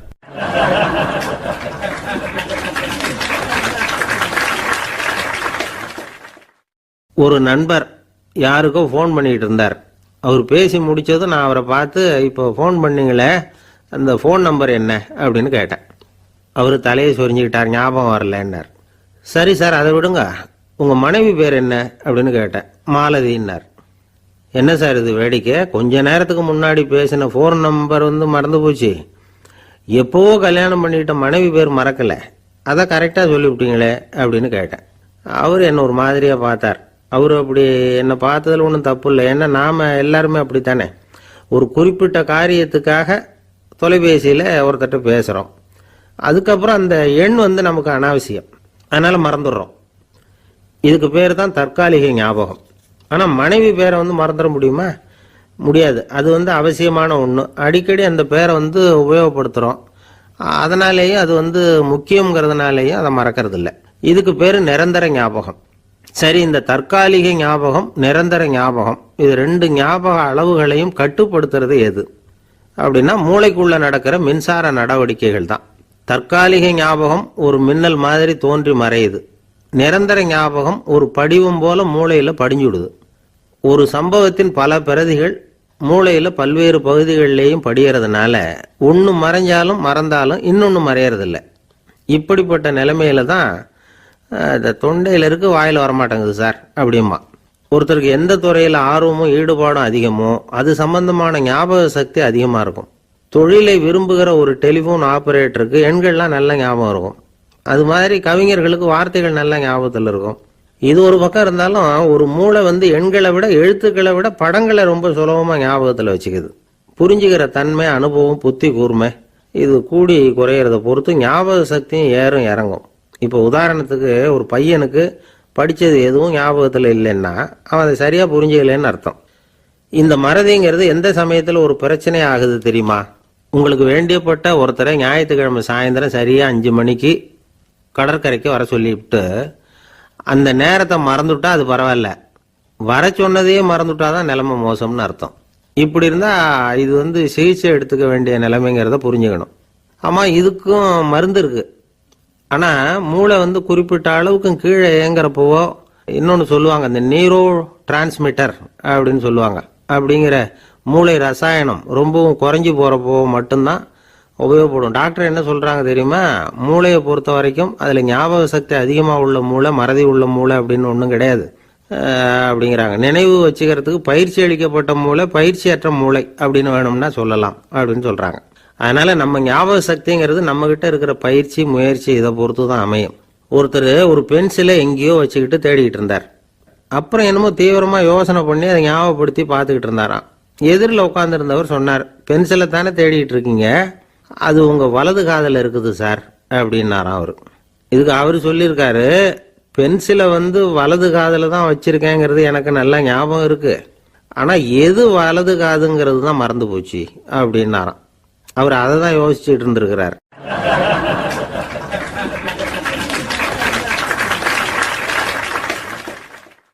காலை நேரம் கடற்கரை ஓரம் காலை வீசிக்கிட்டு கையை வீசிக்கிட்டு ஏதோ சண்டைக்கு போகிற சிப்பாய் மாதிரி எல்லாரும் நடந்து போயிட்டு இருக்கிறாங்க. நடைப்பயிற்சி. அதில் நமக்கு தெரிஞ்ச ஒருத்தர் எதிரில் வந்தார் ரொம்ப வேகமாக. என்ன சார் வாக்கிங்க அப்படின்னு கேட்டோம்.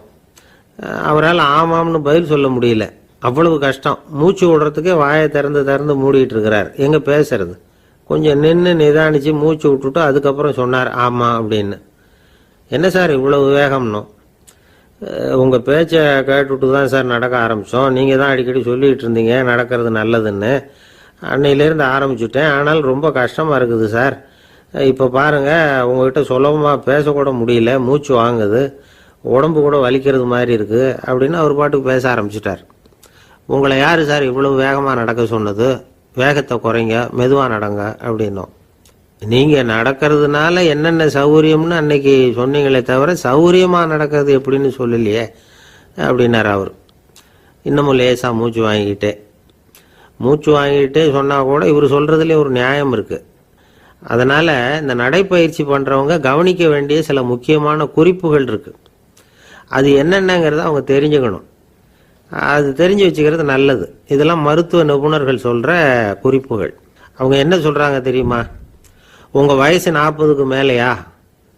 உங்கள் எடை இருக்க வேண்டியதை விட 10 கிலோ அதிகமாக இருக்குதா? நீங்கள் புகை பிடிக்கிறவரா? இதய நோய், இரத்த நாள நோய், உயர் ரத்த அழுத்தம் இப்படி ஏதாவது உங்களுக்கு உண்டா? அப்படின்னா நீங்கள் உங்கள் இஷ்டத்துக்கு வரிஞ்சு கட்டிக்கிட்டு நடைப்பயிற்சி பண்ண ஆரம்பிச்சிடாதீங்க. முதல்ல ஒரு மருத்துவ பரிசோதனை பண்ணிக்கோங்க, அதுதான் நல்லது அப்படின்னு அவங்க சொல்கிறாங்க. நடக்கிறப்போ, உடற்பயிற்சி செய்கிறப்போ மார்பு பகுதியில் அல்லது வேற எங்கேயாவது தொடர்ந்து வலி இருந்ததுன்னா பயிற்சியை நிறுத்திவிட்டு டாக்டரை போய் பார்க்கணும். நடைப்பயிற்சி பண்ணுறப்போ உங்கள் சக்திக்கு தகுந்த மாதிரி மெதுவாக அதிக கஷ்டம் இல்லாமல் முன்னேறலாம். அங்கே என்ன போட்டியாக வைக்கிறாங்க? முந்திக்கிட்டு போய் என்ன பண்ண போகிறோம்? பரிசா வாங்க போகிறோம். அதனால் நிதானம் அவசியம் அப்படிங்கிறது அவங்க ஆலோசனை. தொந்தரவு கொடுக்காத ஷூ, ட்ரெஸ்ஸு இதுகளை உபயோகப்படுத்துங்க.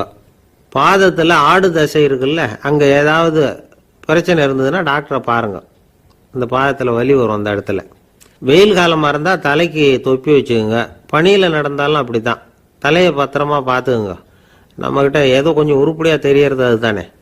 உடற்பயிற்சிக்கு முன்னாடி பின்னாடி பயிற்சி செய்கிறப்போ நிறைய தண்ணி குடிக்கலாமா. முதல் 1 மாதத்துக்கு கொஞ்சம் தளர்த்தியாக சாவகாசமாக நடக்கலாம். மணிக்கு 3 அல்லது 4 கிலோமீட்டர் வேகம்னு வச்சுங்களேன். அதுக்கப்புறம் வேகத்தை அதிகப்படுத்தலாம். மணிக்கு 6 அல்லது 8 கிலோமீட்டர் அளவுக்கு நடக்கலாம். நல்லா கையை வீசிக்கிட்டு நடக்கணும். மூச்சு விடுற எண்ணிக்கை அதிகரிக்கணும். இது மாதிரி ஒரு 30 நிமிஷம் நடக்கலாம். தனியாக நடந்து போகிறதுக்கு உங்களுக்கு என்னமோ மாதிரி இருக்குதா? கூட யாரையாவது சேர்த்துக்குங்க, ஒரு குரூப்பாக சேர்ந்து போகலாம். நடக்கிறதுங்கிறத ஒரு சந்தோஷமான சமாச்சாரமாக ஆக்கிக்கணும். தினம் இப்படி நடக்க வேண்டி இருக்குதே அப்படின்னு புலம்பிக்கிட்டே போகக்கூடாது. சில பேர் நடக்கிறப்போ கடந்த காலத்தை அசை போட்டுக்கிட்டே போவாங்க, சில பேர் வருங்காலத்தை அசை போட்டுக்கிட்டே போவாங்க. சில பேர் முக்கியமான திட்டம்லாம் இப்படி நடக்கிறப்ப தான் தீர்மானம் பண்ணுவாங்க. நடக்கிறதுனால மன இறுக்கம் குறையுது, பரபரப்பு குறையுது, மன ஆற்றல் பெருகுது, தன்னம்பிக்கை வளருது, முதுமை தள்ளி போகுது, செயல்திறன் அதிகரிக்குது. இதை தவிர உடம்புக்கும் பல விதமான சௌகரியங்கள் ஏற்படுது. அதனால இதுவரைக்கும் நடக்க ஆரம்பிக்காதவங்க இனிமே இந்த குறிப்புகளை கவனத்தில் வச்சுக்கிட்டு நடக்க ஆரம்பிச்சுடலாம். சார்லஸ் லேம்ப் அப்படின்னு ஆங்கில இலக்கிய மேதை ஒருத்தர், அவர் ஒரு தரம் உடம்பு சரியில்லைன்னு டாக்டர்கிட்ட போனாராம். டாக்டர் அவரை பார்த்துட்டு, நீங்கள் தினமும் காலையில் வெறும் வயத்தில் நடக்கணும் அப்படின்னாராம். வெறும் வயத்தில் நடக்கிறதுக்கு நான் தயார், ஆனால் வயிறு கிடைக்கணுமே சார், யார் வயத்து மேலே நடக்கிறது டாக்டர் அப்படின்னு கேட்டாராம் இவர்.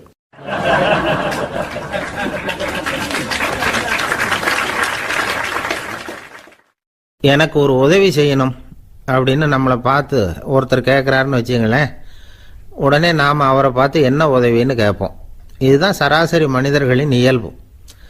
ஆனால் ஒருத்தர் எனக்கு ஒரு உதவி செய்யணும் அப்படின்னு கேட்ட உடனே என்ன உதவின்னு கூட கேட்காம சரி செய்கிறேன் அப்படின்னு ஒத்துக்கிறது இருக்கு பாருங்க, அது கொஞ்சம் அபூர்வம். அந்த காலத்தில் ஒருத்தர் இருந்தார். அவர் எப்படி தெரியுமா, உதவி கேட்குறவங்க நல்லவங்களா கெட்டவங்களா அப்படின்னு கூட பார்க்கல, தனக்கு நன்மையா தீமையா அப்படின்னு கூட பார்க்கல, உதவி செய்கிறேன்னு புறப்பட்டு விட்டார். அவர் யார் தெரியுமா, அவர் தான் நல சக்கரவர்த்தி. அவர் மாதிரி நாமும் உதவி கேட்குறவங்களுக்கு உடனே உதவி செய்கிறதுக்கு தயாராக இருக்கணும் அப்படின்னு சொன்னார் ஒரு ஆன்மீக பேச்சாளர். நல சரித்திரத்தை அவர் சொல்லிக்கிட்டு இருந்தார். இந்திரன், அக்னி, வருணன், யமன் இவங்க 4 பேரும் நலனை பார்த்து எங்களுக்கு நீ உதவி செய்யணும், எங்களுக்காக நீ தூது போகணும் அப்படின்னு கேட்குறாங்க.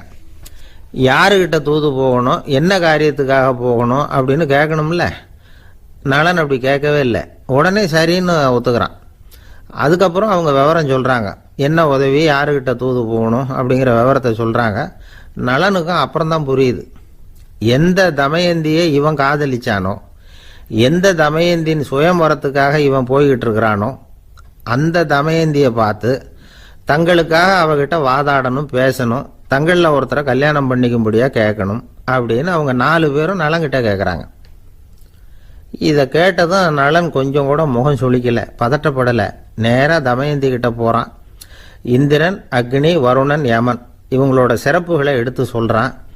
இவங்களில் ஒருத்தரை கல்யாணம் பண்ணிக்கலாம் அப்படின்னு சொல்லி கேட்டுக்கிறான். ஆனால் இதுக்கு தமயந்தி சம்மதிக்கலை. சுயம்வரம் நடக்குது, அவள் நலனை தேர்ந்தெடுக்கிறாள். அந்த 4 பேரும் நலனுக்கு நிறைய வரங்கள்லாம் கொடுக்குறாங்க. அதுக்கப்புறம் இப்படி போகுது கதை. இதில் நாம் கவனிக்க வேண்டியது என்னென்னா, உதவின்னு கேட்ட உடனே என்ன உதவின்னு கேட்காம சரி செய்கிறேன்னு சொன்னான் பாருங்க, அதை கொஞ்சம் சிந்திக்கணும். செய்கிறேன்னு ஒத்துக்கிட்டதுக்கு அப்புறம் அது என்ன உதவின்னு தெரிஞ்சும் முகம் சுளிக்காமல் அதை செஞ்சான் பாருங்க, அதையும் கொஞ்சம் சிந்திக்கணும். நம்மளும் ஒருத்தன் ஒரு நண்பனை தேடி போனான், எனக்கு ஒரு உதவின்னா சரி சொல்லுன்னா, இப்போ உங்ககிட்ட 2 கார் இருந்தால் என்ன பண்ணுவேன்னா, உடனே அதில் ஒன்று உங்ககிட்ட கொடுத்துருவேன்னா, அவன் உங்ககிட்ட 2 பங்களா இருந்தால் என்ன பண்ணுவேன்னா, அதில் ஒன்று உங்ககிட்ட கொடுத்துருவேன்னா, உங்ககிட்ட 2 பேனா இருந்தால் என்ன பண்ணுவேன்னா, அதில் ஒரு பேனாவை உங்ககிட்ட கொடுக்க மாட்டேன்னா அவன். ஏன்டா அப்படி சொல்கிறேன்னா, ஏன்னா இப்போ நிஜமாவே என்கிட்ட 2 பேனா இருக்குது, அதனால் அப்படி சொல்கிறேன் அப்படின்னு நானா அவன்.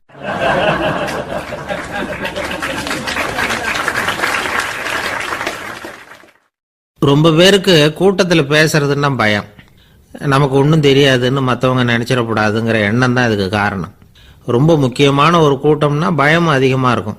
முக்கியமானவங்கள்லாம் வருவாங்களே, அவங்கெல்லாம் நம்மளை பற்றி மட்டமாக நினச்சிருவாங்களே அப்படிங்கிற பயம் வந்துடும்.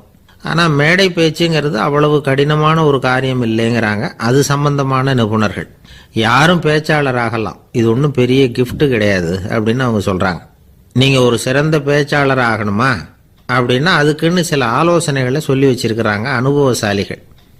முதல் ஆலோசனை என்னன்னா, உங்கள் பேச்சு எளிமையாக இருக்கணும். ஏதாவது ஒரு கருத்து அல்லது 2 கருத்து சொன்னால் போதும். 20 அல்லது 30 கருத்துக்களை சொல்லிகிட்டே போகக்கூடாது. 2வது ஆலோசனை, நீங்கள் என்ன பேச போகிறீங்கிறது முதல்ல உங்களுக்கு நல்லா புரியணும். அதுக்கப்புறம் தான் அதை அடுத்தவங்களுக்கு புரிய வைக்க முடியும். எப்படி ஆரம்பிக்க போகிறோம், எந்த கருத்தை முக்கியமாக வலியுறுத்த போகிறோம், எப்படி முடிக்க போகிறோம் அப்படிங்கிறத முதல்ல நல்லா சிந்திச்சு மனசில் வச்சுக்கணும். கடைசியாக என்ன சொல்கிறீங்களோ அதுதான் கேட்குறவங்க மனசில் நிற்கும். 3வது ஆலோசனை என்னென்னா, உங்கள் பேச்சு சுருக்கமாக இருக்கணும். ஒரு 15 நிமிஷம் பேசுறது ரொம்ப பொருத்தம். மணிக்கணக்கில் பேசிக்கிட்டு இருக்கிறது நல்லதில்லை. 4வது ஆலோசனை, நீங்க பேசுறது உண்மையா இருக்கணும். உங்களுக்கு உண்மையான அனுபவங்கள் இருக்கும், அதை சொல்லலாம். உங்களுடைய உண்மையான அனுபவங்களை மற்றவங்களோட பகிர்ந்துக்கணும், அதுதான் முக்கியம். 5வது ஆலோசனை, ஆரம்பத்தில் கொஞ்ச நேரம் உங்களை பற்றியும் எதிரில் உள்ளவங்களை பற்றியும் சம்பந்தப்படுத்தி ஏதாவது பேசி ஒரு நெருக்கத்தை ஏற்படுத்திக்கணும். ஒவ்வொருத்தரும் இப்போ இவர் பேச போகிறது நம்ம சம்பந்தப்பட்டது அப்படின்னு நினைக்க ஆரம்பிச்சிருவாங்கல்ல, அதுக்கப்புறம் அவங்க கேட்க தயாராகிட்டாங்கன்னு அர்த்தம். எதிரில் உட்காந்துருக்கிற கூட்டத்திலிருந்து 3 பேரை தேர்ந்தெடுங்க. அதாவது வலது பக்கம் ஒருத்தர், நடுவில் ஒருத்தர், இடது பக்கம் ஒருத்தர்.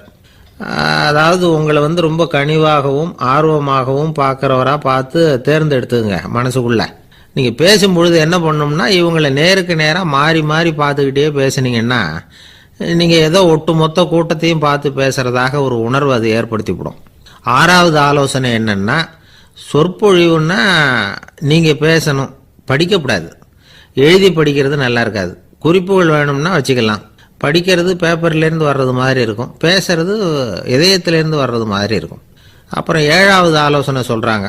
அது என்னென்னா, மேடையில் ஏறி நின்ன உடனே இயல்பாக மூச்சை இழுத்து விட்டுங்க, இயல்பு நிலைக்கு வாங்க, அதுக்கப்புறம் இயல்பாக பேச ஆரம்பிக்கலாம் அப்படிங்கிறாங்க.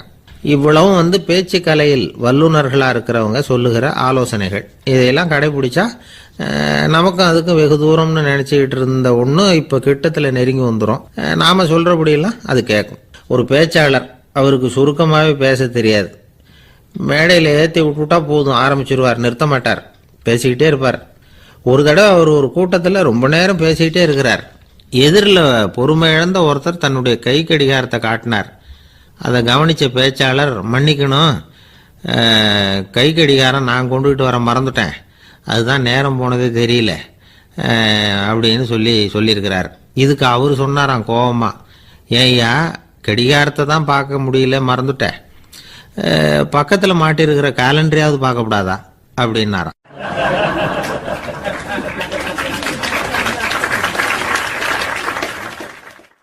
கப்பல் கடல்ல போய்கிட்டு இருக்கு.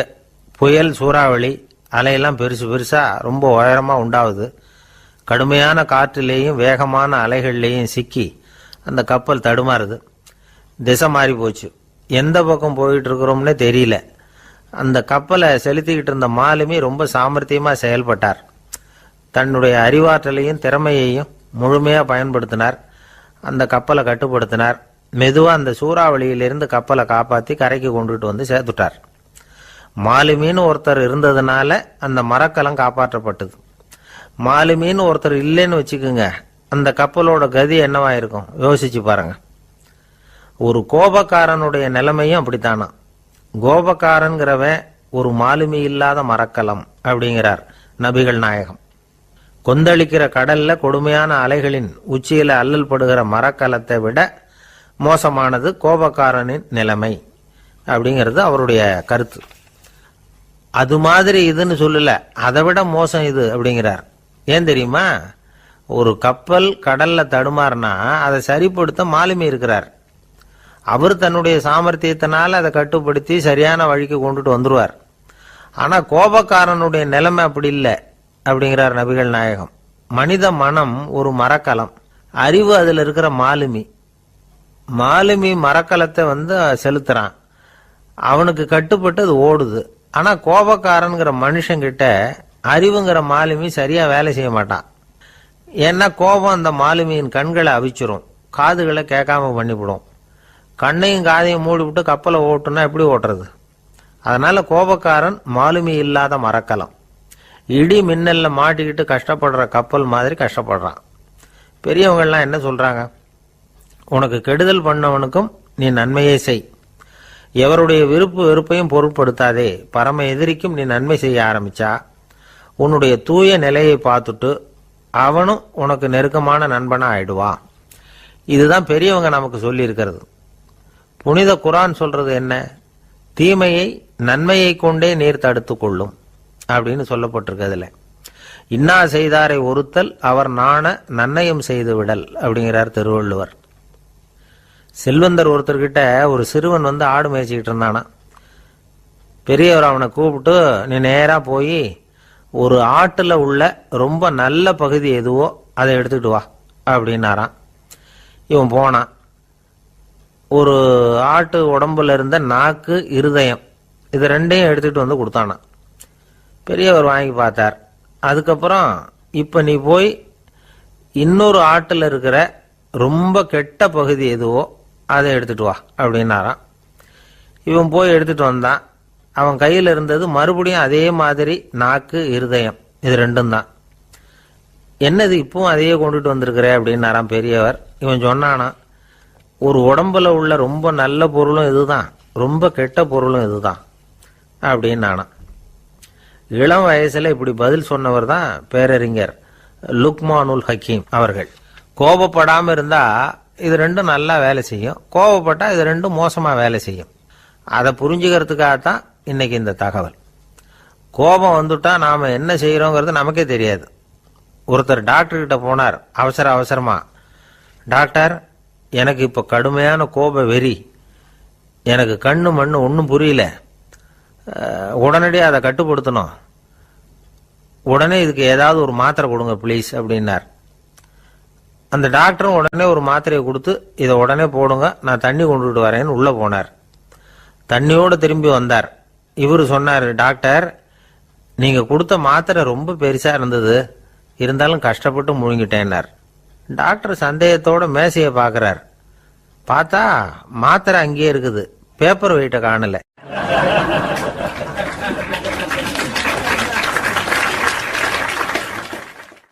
தானத்துல சிறந்தது எது அப்படின்னு ஒரு கேள்வியை கேட்டு, தானத்துல சிறந்தது நிதானம் அப்படின்னு அதுக்கு ஒரு பதிலும் சொல்றவங்க உண்டு.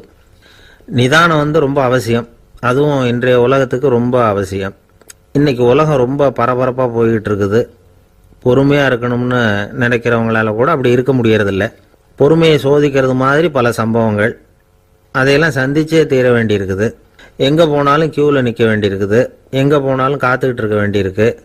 ஆபீஸ்லயோ வீட்லயோ கூட நீங்க நிதானமா பொறுமையா நடந்துக்க தெரியலன்னா உங்களுக்கு சிடுமூஞ்சி, முசுடு இப்படிலாம் பேர் வச்சிருவாங்க. அது உங்களுக்கு தேவையா? சரி, வாழ்க்கையில் பொறுமைசாலின்னு பேர் வாங்கறதுக்கு என்ன வழி? முதல் பாயிண்ட், நீங்க நினைக்கிறது, எதிர்பார்க்கறது, செய்யறது எல்லாமே 100% கரெக்டா நடக்கணும்னு ஆசைப்படக்கூடாது. எதுவா இருந்தாலும் அதுல ஓரளவுக்கு தவறு நடக்கலாம் அப்படிங்கறத எதிர்பார்த்தே இருக்கணும். ஓரளவுக்கு அதை அனுமதிக்கணும். ஒரு நண்பரை 6 மணிக்கு ஒரு இடத்துக்கு வர சொல்லி இருக்கிறீங்க, 6 மணிக்கு அவர் வரல, உடனே பொறுமை இழந்து நடந்துக்கப்படாது. ஒரு 10 நிமிஷம் டிலே ஆகலாம். ஒரு வர்ற வழியில பஸ்ஸு கூட ஏதாவது டிராஃபிக்ல மாட்டியிருக்கலாம். அதெல்லாம் எதிர்பார்த்தே கொஞ்சம் காத்திருக்கிறதுல ஒன்றும் தப்பு இல்லை. சில சமயம் டிலே ஆகிறது கூட நல்லதா முடியும். ஒரு பஸ்ஸை தவற விட்டுட்டு, ஐயோ கொஞ்சம் ஒரு 2 நிமிஷம் முன்னாடி வந்திருந்தா பிடிச்சிருக்கலாமே அப்படின்னு தவிச்சுக்கிட்டு இருப்பாங்க சில பேர். அடுத்தபடியாக வர்ற பஸ்ஸு நேரடியாக நீங்கள் போக வேண்டிய இடத்துக்கே கொண்டு போய் விடுற பஸ்ஸாக கூட இருக்கலாம். அது உங்களுக்கு முன்னாடி தெரியாதுல்ல. சில நெருக்கடியான சூழ்நிலைகளை தமாஷா எடுத்துக்கிறதுக்கு பழகிக்கணும். சில இடங்களுக்கு போகிறப்ப காத்திருக்கிறதுக்கு நம்ம மனசை தயார்படுத்திக்கிட்டே போகணும். ஒரு ரயிலுக்கோ பஸ்ஸுக்கோ அல்லது விமானத்துக்கோ கப்பல் பிரயாணத்துக்கோ போகிறப்போ அங்கே போய் நீங்கள் மணிக்கணக்கில் கூட காத்துக்கிட்டு தான் இருக்கணும். புறப்படுற நேரம் கூட மாறலாம். நீங்கள் போய் சேர்ந்ததும் அது உடனே புறப்படணும்னு கட்டாயமாக என்ன? அது மாதிரி சமயத்தில் படிக்கிறதுக்குன்னு சில சுவாரஸ்யமான புத்தகங்களையும் கையில் எடுத்துக்கலாம். உங்களை சுற்றி எவ்வளவோ சுவாரஸ்யமான சம்பவங்கள் நடந்துக்கிட்டு இருக்குதுல்ல, அதையெல்லாம் வேடிக்கை பாருங்கள். எதுக்காக காத்துக்கிட்டு இருக்கிறோமோ அந்த காரியத்தில் உண்மையாகவே நமக்கு ஒரு அக்கறை இருந்தால் நமக்கு போர் அடிக்காது. சில கோயில்களில் பார்த்துருப்பீங்க, தரிசனத்துக்காக பக்தர்கள் நாள் கணக்கில் காத்துக்கிட்டு இருப்பாங்க. அவங்களெலாம் அழுத்துக்கிறது இல்லை. ஆண்டவனை தரிசிக்கணுங்கிற உண்மையான அக்கறை இருக்கிறதுனால அவங்களுக்கு போர் அடிக்கிறது இல்லை. ஆனால் சில சினிமா தியேட்டரில் கூட பார்க்கலாமே, சினிமா கியூ கூட அப்படி தான். சாயந்தரம் 6 மணி ஆட்டத்துக்கு காலம்பரம் 6 மணிக்கே போய் கூட காத்துக்கிட்டு இருப்பாங்க. அவங்களுக்கெல்லாம் போர் அடிக்காது, படம் பார்க்குற ஆர்வம். இன்னொரு முக்கியமான விஷயத்த நாம் பழக்கப்படுத்திக்கணும். லிவ் ஃபார் தி மூமெண்ட் அப்படிங்கிறாங்க நிபுணர்கள். ரொம்ப பேர் எப்படின்னா அடுத்தபடியாக நடக்க போகிற விஷயத்திலேயே கவனமாக இருப்பாங்க. அந்த நினைப்புலேயே இந்த நிமிஷத்தை பொறுமை இல்லாமல் கழிப்பாங்க. ஒருத்தர் இருக்கார், அவர் எப்படின்னா ஆஃபீஸ் முடியறதுக்குள்ளேயே சார் 5 மணிக்கெல்லாம் ரெடியாக இருங்க, நாம் அந்த ஹோட்டலில் போய் டிஃபன் சாப்பிட்ணும் அப்படின்னு 4 மணிலேருந்து சொல்லிகிட்டு இருப்பார். 4:55 பரபரப்பாக ஓடி வருவார். 2 பேரும் புறப்படுவோம், ஹோட்டலுக்கு போவோம், சாப்பிட்டுக்கிட்டு இருப்போம். அப்படி சாப்பிட்டுட்டு இருக்கிறப்ப, சார் சார் சாப்பிட்டு முடித்ததும் நேராக ஒரு ஜவுளி கடைக்கு போகிறோம் அப்படிம்பார். பரபரக்க சாப்பிட்டு முடிப்பார், புறப்படுவார். ஜவுளி கடையில் அவசர அவசரமாக சீக்கிரம் பில் போடுங்க சார், சினிமாவுக்கு நேரம் ஆகிடும்பார். சினிமா தியேட்டரில் உட்காந்து அடுத்தபடியாக எங்கே டின்னர் சாப்பிட்றதுன்னு யோசனை பண்ணிகிட்டு இருப்பார். ராத்திரி படுக்கையில் விழுந்ததுக்கு அப்புறமும் நாளைக்கு காலையில் எழுந்திரிச்சதும் அதை பண்ணணும் இதை பண்ணணும்னு திட்டம் போட்டுக்கிட்டே இருப்பார். அதாவது எப்போவும் அடுத்த நிமிஷம், அடுத்த நாள், அடுத்த வாரம், அடுத்த வருஷம், இதுதான் அவங்க சிந்தனை. இந்த நிமிஷம் என்ஜாய்மெண்ட்டை அவங்க இழந்துடுறாங்களாம். அதனால தான் வாழ்நாள் பூரா பொறுமையின்மை, அவஸ்தை, அல்லல். அதனால் நாம் எல்லாரும் வாழ்க்கையில் நிதானமாக இருக்கிறதுக்கு கற்றுக்கணுமா. அதுக்காக இந்த நிதானத்துக்கு வேறு விதமான அர்த்தம் பண்ணிக்கக்கூடாது. ஒருத்தர் அப்படித்தான் ஒரு தடவை அவருடைய குதிரை காணாமல் போயிட்டு தான். அதுக்காக அவர் கவலைப்படலை, நிம்மதியாக இருந்தார், சந்தோஷமாக இருந்தார். என்ன சார் இது, உங்கள் குதிரை திருட்டு போயிட்டுதுங்கிறீங்க, நீங்கள் கவலைப்படாமல் இருக்கிறீங்களே அப்படின்னு கேட்டாங்களாம். அதுக்கு அவர் சொல்லியிருக்கார், நல்ல வேளை சார், கட்டியிருந்த குதிரை காணாமல் போயிருக்குது. நான் அது மேலே உட்காந்துருக்கிற சமயம் அது காணாமல் போயிருந்ததுன்னா, திருட்டு போயிருந்ததுன்னா நானும் சேர்ந்தில் காணாமல் போயிருப்பேன் அப்படின்னாராம். எவ்வளவு நிதானமான ஆள் பாருங்க.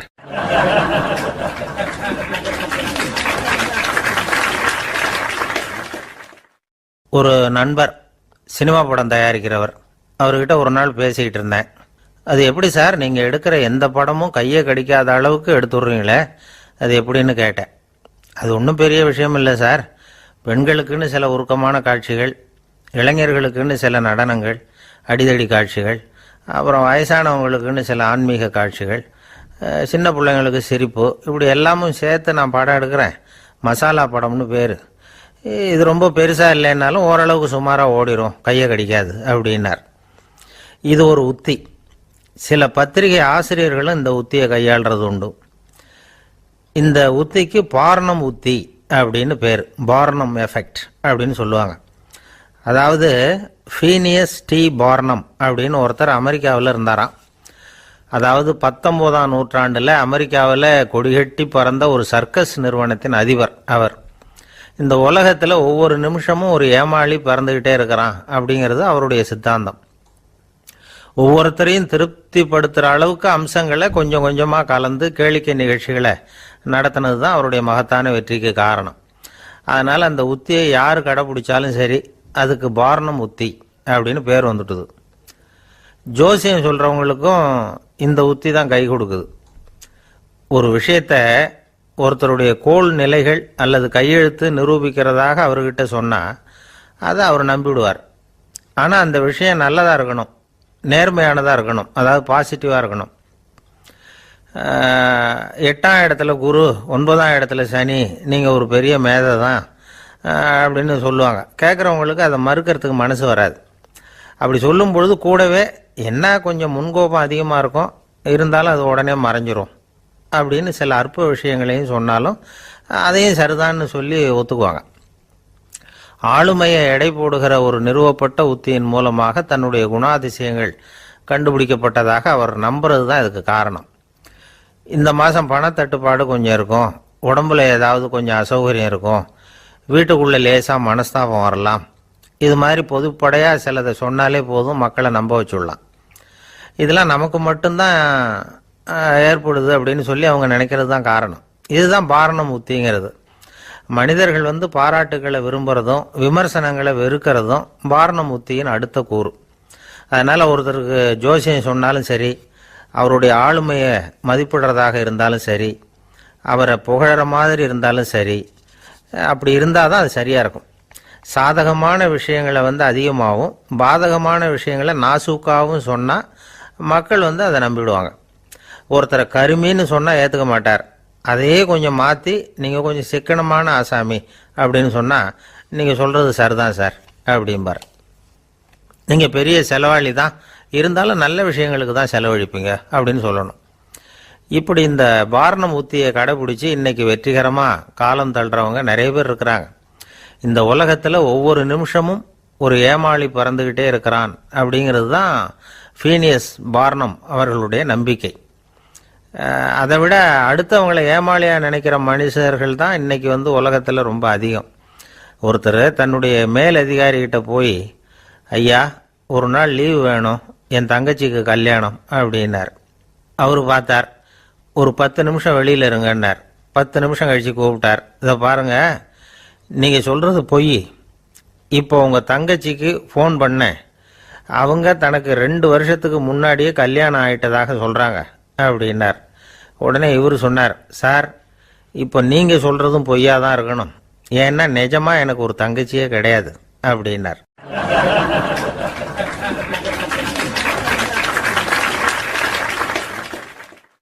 ஒரு நாள் காலை நேரம் ஒரு குரு படுக்கையை விட்டு எழுந்திருக்கிறார். உடனே சீடர்களை பார்த்து எல்லாரும் இப்படி வாங்கங்கிறார். எல்லாரும் வர்றாங்க வேகமாக. என்னங்க வேணும் உங்களுக்கு அப்படிங்கிற மாதிரி எல்லாரும் குருவை பார்த்தாங்க பயபக்தியோட. குரு அந்த சீடர்களை பார்த்து, இதை பாருங்க, இப்போ நான் ஒரு சிக்கலான விவகாரத்தில் மாட்டிக்கிட்டு இருக்கிறேன், அதை நீங்கள் தீர்த்து வச்சா நல்லதுன்னார். சீடர்களுக்கு ஒன்றும் புரியல. என்ன இது இவர் இப்படி சொல்கிறாரு? நமக்குள்ள எல்லா விவகாரங்களையும் தீர்த்து வைக்கிறவர் நம்ம குருநாதர். அவருடைய விவகாரத்தை நாம் தீர்த்து வைக்கிறதா? ஆச்சரியமாக இருக்குதே, குருநாதருக்கே சிக்கலா அப்படின்னு யோசனை பண்ண ஆரம்பித்தாங்க. இருந்தாலும் ரொம்ப பணிவாக கேட்டாங்க, சுவாமி உங்களுக்கே சிக்கலா? இந்த உலகத்து சிக்கல்களுக்கும் சிரமங்களுக்கும் அப்பாற்பட்டவர் அல்லவா தாங்கள்? அப்படிப்பட்ட உங்களுக்கு சிக்கல்னா அது எப்படி அப்படின்னாங்க. எனக்கு ஏற்பட்டிருக்கிற சிக்கல் அவ்வளவு பெருசு, ரொம்ப பெரிய விவகாரம் அது அப்படின்னார் குரு. கொஞ்சம் விவரமாக சொல்லுங்க அப்படின்னாங்க இவங்க. இப்போ அந்த குரு விவரத்தை சொன்னார். அதாவது நேற்று ராத்திரி நான் ஒரு கனவு கண்டேன். அந்த கனவில் நான் ஒரு பட்டாம்பூச்சியாக மாறிட்டேன். அப்படி மாறி ஒவ்வொரு மலராக பறந்து போய் உட்காந்து தேன் சாப்பிட்டேன் அப்படின்னார். சீடர்கள் இதை கேட்டதும் ரொம்ப திகைச்சு போயிட்டாங்க. என்ன இது, இது ஒரு பெரிய பிரச்சனையா? ஒரு சாதாரண கனவு கண்டதுக்காகவா இந்த காலை வேளையில் நம்மளையெல்லாம் குருநாதர் இவ்வளவு அவசரமாக கூப்பிட்டுருக்கார் அப்படின்னு நினச்சாங்க. இருந்தாலும் கேட்டாங்க, இதில் என்ன சிக்கல் சுவாமி? கனவுங்கிறது எல்லாருக்கும் வரத்தானே செய்யும் அப்படின்னார் ஒரு சீடர்.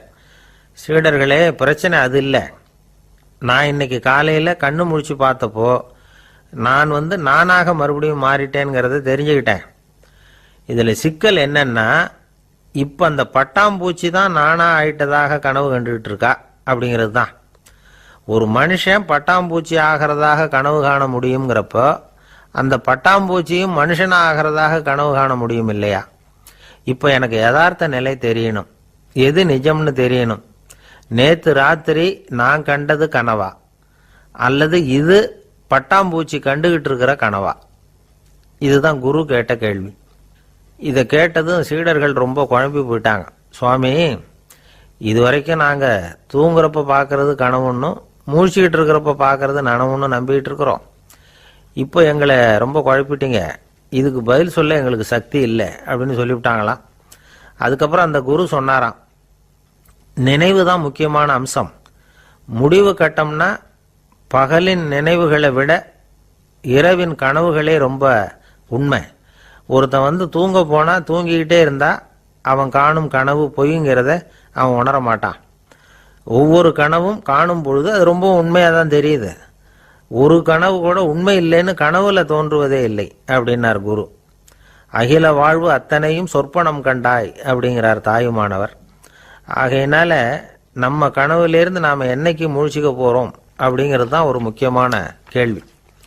ஒருத்தர் வந்தார், காலில் கட்டோடு வந்தார். என்னங்க காலில் கட்டுன்னு? சார், நேற்று ராத்திரி தூக்கத்தில் எங்கள் வீட்டு கூரையில் ஏணியை சாத்தி வச்சு இறங்கினப்போ வழுக்கி விழுந்து காலை உடச்சிக்கிட்டேன்னார். உங்கள் வீட்டில் தான் ஏணியே கிடையாது சார் அப்படின்னு. உண்மைதான் சார், நான் கீழே விழுந்து முழிச்சுக்கிட்டதுக்கு அப்புறம் தானே ஏணி இல்லைங்கிறது எனக்கு ஞாபகம் வந்தது அப்படின்னார்.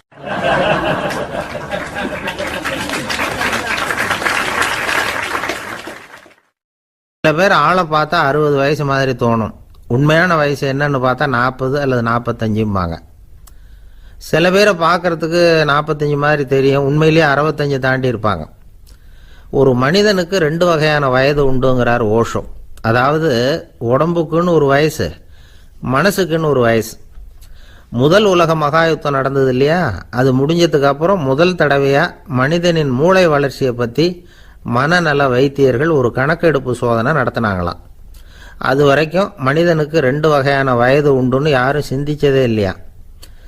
அந்த உலக மகா யுத்தம் முடிஞ்சதுக்கு அப்புறம் மனிதனுடைய சராசரி மனதின் வயதை கணக்கிட்டு பார்க்கும் பொழுது அவங்களுக்கெல்லாம் ரொம்ப அதிர்ச்சியாக இருந்துதான். ஏன்னா அது ரொம்ப பின்தங்கிய நிலையில் இருந்திருக்கு, வளர்ச்சி அடையாத நிலையில் இருந்திருக்கு. அவங்க கண்டுபிடிச்ச பிரகாரம் அப்போ மனசோட சராசரி வயசு என்ன தெரியுமா? 14. அப்படின்னா பார்த்துங்க, உடல் ரீதியாக ஒருத்தரோட வயசு 70 கூட இருக்கலாம், ஆனால் மனசோட வயசு 14 தான். இதுக்கு நேர்மாறாக அமைஞ்சு போச்சுன்னு வச்சுங்க. அதாவது ஒருத்தருக்கு உண்மையிலேயே 14 வயசு, அதாவது உடலோட வயசு 14, அவரோட மனசின் வயசு 70ன்னு வச்சுக்கோங்க. இப்படி அமைஞ்சுட்டுதுன்னா அவர் சீக்கிரம் ஞானத்தன்மை அடைஞ்சிருவார் அப்படின்னு அர்த்தம். இப்போ நமக்கெல்லாம் உடம்போட வயசு மனசோட வயசு ரெண்டும் ஒன்றா இருந்துட்டா அதுவே போதும், அதுவே பெரிய விஷயம். இப்போ எமர்சன் கிட்ட போய் ஒருத்தர் கேட்டாராம், உங்கள் வயசு என்ன அப்படின்னு. அவர் உடனே பதில் சொல்லியிருக்கார், 360 வருஷம் அப்படின்னாராம். கேட்டவர் குழம்பி போயிட்டார். அவர் என்ன சொல்கிறாரு, 360 வயசா? என்ன நம்ம காதில் தான் சரியாக விழலையா? எமர்சன் எப்பவும் உண்மையை பேசுகிற ஒரு சிறந்த அறிவாளி, அவர் இப்படிலாம் பொய் சொல்ல மாட்டாரே அப்படின்னு ஒரு யோசனை பண்ணிக்கிட்டே இவர் மறுபடியும் அவர் கிட்ட போனாராம். ஐயா, நீங்கள் சொன்னது சரியாக என் காதில் விழலை, அதனால் மறுபடியும் கேட்குறேன், உங்கள் வயசு என்ன அப்படின்னாராம். எமர்சன் மறுபடியும் சொல்லியிருக்கிறார், 360 வருஷம்னு. வந்தவருக்கு உண்மையிலேயே அதிர்ச்சியாக போட்டுது. அதுக்கப்புறம் மெதுவாக ஆரம்பித்தாராம், ஐயா நீங்கள் சொல்கிறத என்னால் ஏற்றுக்க முடியாது, எப்படி பார்த்தாலும் இப்போ உங்களுக்கு வயசு ஒரு 60க்கு மேலே இருக்காதுன்னு நினைக்கிறேன் அப்படின்னாராம். நீங்கள் சொல்கிறது சரிதான், அது என் உடம்போட வயசுன்னாராம் எமர்சன். அப்படின்னா ஏற்கனவே நீங்கள் சொன்னது அப்படின்னு கேட்டிருக்கார், அது என் மனசோட வயசு அப்படின்னாராம். நம்மளை பொறுத்த வரைக்கும் அறிவு தூசு படிஞ்சிருக்கு, அது மாதிரியே அன்பும் மாசுபட்டிருக்கு. இது ரெண்டையும் சுத்தம் பண்ண வேண்டியிருக்குது, அப்போ தான் நாம் சரியான வயசில் வாழ முடியும். ஒரு ஆசாமி இருக்கிறார், அவருக்கு உடம்போட வயசு அதிகம், மனசோட வயசு ரொம்ப குறைச்சல், குழந்த மாதிரி. அவர் ஒரு ஆஸ்பத்திரியில் படுத்திருக்கிறார். நர்ஸம்மா எல்லாருக்கும் மருந்து கொடுத்துட்டு போகிறாங்க. கொஞ்ச நேரம் கழித்து திரும்பி வந்தாங்க. அப்போ இவர் அந்த அம்மாவை கூப்பிட்டு சொல்கிறார், இதை பாருங்கள் சிஸ்டர், நீங்கள் எல்லாருக்கும் சின்ன சின்ன மாத்திரையாக கொடுத்துட்டு எனக்கு மட்டும் நீளமான மாத்திரையாக கொடுத்துட்டீங்க, முழுங்கிறதுக்கு ரொம்ப கஷ்டமாக போச்சு, இனிமேல் எனக்கும் சின்ன மாத்திரையாக கொடுங்க சிஸ்டர் அப்படின்னாராம். அந்த அம்மா உடனே அதிர்ச்சியாகி தலையில் அடிச்சுக்கிட்டாங்களாம். நான் கஷ்டப்பட்டு மாத்திரையை முழுங்கினத்துக்கு நீங்கள் ஏமா தலையில் தட்டிக்கிறீங்க அப்படின்னு கேட்டிருக்காரு இவர். இதுக்கு அவங்க சொல்லியிருக்கிறாங்க, நான் உங்களுக்கு கொடுத்துட்டு போனது மாத்திரை இல்லைங்க, அது தெர்மாமீட்டர் அப்படின்னாங்களாம்.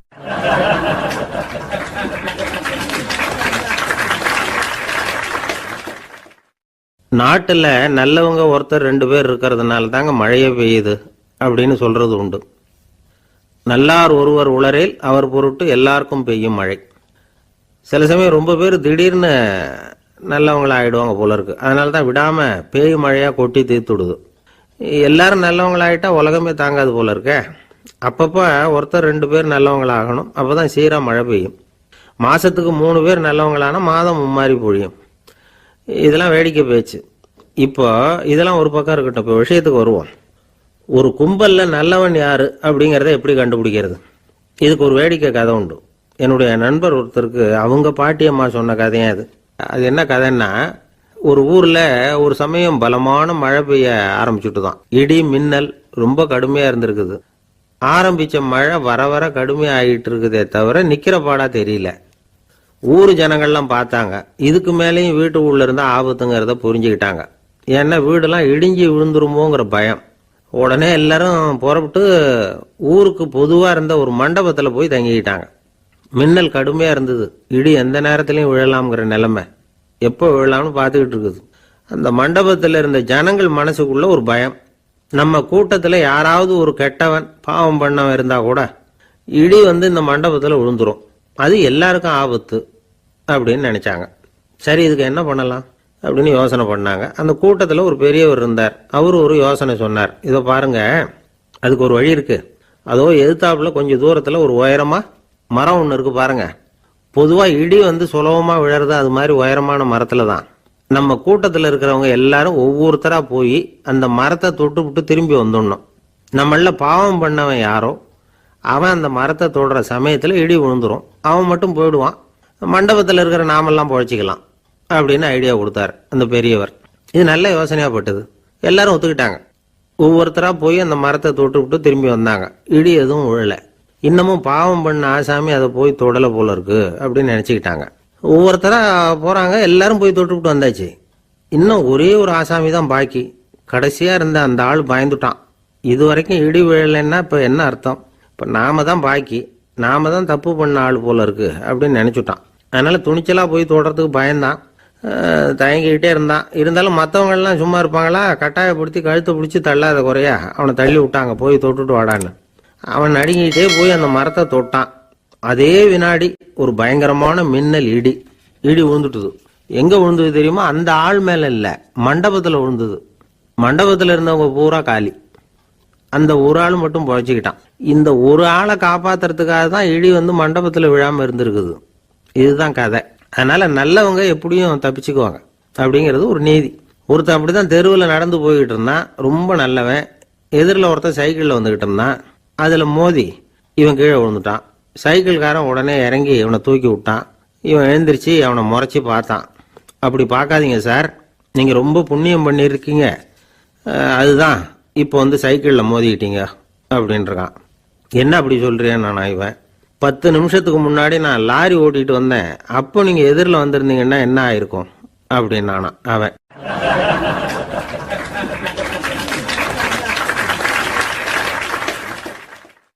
எனக்கு அதிர்ஷ்டமே இல்லை சார் அப்படின்னாரு ஒருத்தர். ஏன் அப்படி சொல்றீங்கன்னு கேட்டோம். வியாபாரம் பண்ணலாம்னு ஒரு கடை வச்சேன், வேண்டியப்பட்டவங்க கூட என் கடையில் எதுவும் வாங்க மாட்டேங்கிறான், எல்லாரும் அடுத்த கடைக்கு தான் போறான் அப்படின்னு சொல்லி ரொம்ப அழுத்துக்கிட்டார். இதுக்கு போய் அதிர்ஷ்டம் இல்லைன்னு சொல்லாதீங்க, வாடிக்கையாளர்களை கவர்றது எப்படிங்கிறது உங்களுக்கு தெரியல, அதுதான் குறை அப்படின்னும். சார் உங்களுக்கு தெரிஞ்ச அந்த ரகசியத்தை எனக்கும் கொஞ்சம் சொல்லி கொடுங்களேன் அப்படின்னார்.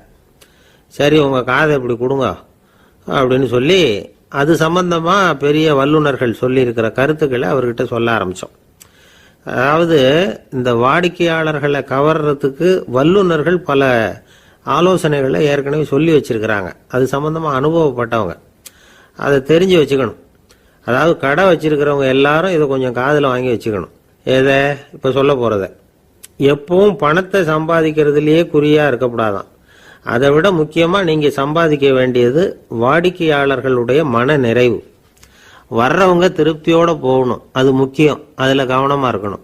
கடைக்கு வர்ற ஒருத்தர் ஏதாவது ஒரு குறை சொல்றாருன்னு வச்சுங்க, அதை அலட்சியப்படுத்தக்கூடாது. ரொம்ப அக்கறையோட அதை காது கொடுத்து கேட்கணும். அப்படியா சார், அதை நான் அவசியம் கவனிக்கிறேன் அப்படின்னு சொல்லணும். ஒருத்தர் வரார், சார் நேத்திக்கு உங்க கடையில் இதை நான் வாங்கிட்டு போனேன், வீட்டில் இது வேணான்னு சொல்லிவிட்டாங்க, அது திருப்பி கொடுக்கறதுக்காக தான் வந்திருக்கிறேன் அப்படின்னு சொல்லி திருப்பி கொடுக்குறார். உடனே நீங்க முகம் சுளிக்க கூடாது, எரிச்சல் படக்கூடாது. வழக்கம் போல நிதானமா முகம் அலர்ச்சியோட அதை திருப்பி வாங்கிக்கணும். இவ்வளவு ரூபாய்க்கு சாமான் வாங்கினா இந்த ஸ்பூன் அன்பளிப்பு, இப்படி ஏதாவது கொடுக்கலாம். பண்டிகை காலங்கள்லேயும் பொருள்கள் வாங்குறவங்களுக்கு இப்படி ஏதாவது பொருத்தமா ஒரு அன்பளிப்பு கொடுக்கலாம். நீங்க கொடுக்கறது ஒரு சர்வசாதாரணமான பொருளா இருந்தா கூட அது வாங்குற ஒரு மனசுல ஒரு மகிழ்ச்சியை ஏற்படுத்தும். எதுவும் உங்களால கொடுக்க முடியலன்னா உங்க முகம் நிறைஞ்ச சிரிப்பையாவது கொடுங்க, அது போதும். உங்க கடையில் இல்லாத ஒரு பொருளை வாடிக்கையாளர் கேட்கிறார், உடனே இல்லைன்னு முகத்தில் அடிச்சது மாதிரி சொல்லிடக்கூடாது. கொஞ்சம் உட்காருங்க சார் அப்படின்னு சொல்லி உங்க பணியாளர் யாரையாவது அனுப்பி வெளியில இருந்து வாங்கிட்டு வர சொல்லி அவர்கிட்ட கொடுக்கலாம். சில பேர் உங்க கடைக்கு வரும்பொழுது அவங்க வீட்டு குழந்தைகளையும் கூப்பிட்டுக்கிட்டு வர்றாங்கன்னு வைங்க. நீங்க என்ன செய்யணும்னா அந்த குழந்தைகளை முதல்ல கவனிக்கணும். அது கண்ணத்தை கிள்ளணும், அதுகிட்ட விளையாடணும், அதுக்கு ஏதாவது மிட்டாய் பிஸ்கட் எதையாவது கொடுத்து அது கவனத்தை கவரணும். அதுக்கப்புறம் பெரியவங்களை கவனிக்கலாம். உங்க கடையில வேலை செய்யற பணியாளர்கள் சுத்தமா இருக்கணும், சிரிச்ச முகம், சுறுசுறுப்பு, இது ரெண்டும் அவங்களுக்கு தேவை. அழுது வடிஞ்சிக்கிட்டு இருக்கக்கூடாது. அப்புறம் இன்னொரு விஷயம், அதிகமா பொருள் வாங்குற ஒருத்தர்கிட்ட அதிக மரியாதையாகவும் குறைச்சலா பொருள் வாங்குறவர்கிட்ட வேற விதமாகவும் நடந்துக்க கூடாது. எல்லாருக்கிட்டையும் சமமா நடந்துக்கணும். 5 ரூபாய்க்கு வாங்கினாலும் சரி, 500 ரூபாய்க்கு வாங்கினாலும் சரி, அவங்க கிட்ட நீங்க காட்டுற மரியாதையில வித்தியாசம் இருக்கக்கூடாது. எல்லாத்துக்கும் மேல உங்க கடையில ஒரு பொருள் வாங்கினா அது உண்மையானதா இருக்கும், தரமுள்ளதா இருக்கும் அப்படிங்கிற நினைப்பு ஜனங்களுக்கு வரணும். அதனால தரமான பொருளையே நீங்க உங்க கடையில வச்சிருக்கணும். இது வரைக்கும் நான் சொன்னதையெல்லாம் கவனத்துல வச்சுக்கிட்டு நீங்க கடையை ஆரம்பிச்சீங்கன்னா வியாபாரம் பிச்சுக்கிட்டு போகும். அப்படி போகலன்னா அதுக்கப்புறம் கேளுங்க. ஏன்னா இந்த யோசனைகள்லாம் அனுபவப்பட்டவங்க சொல்லியிருக்கிற யோசனைகள். இந்த யோசனைகள்ல நீங்க எச்சரிக்கையா இருக்க வேண்டிய ஒரு விஷயம் உண்டு. அது என்னங்கிறதையும் தெரிஞ்சு வச்சுக்கிறது நல்லது. என்னுடைய நண்பர் ஒருத்தர் வந்தார். சார், உங்கள் யோசனையை கேட்டதுனால நான் ஒரு அறை வாங்கினது தான் மிச்சம்னார். என்ன ஆச்சுன்னு கேட்டேன்.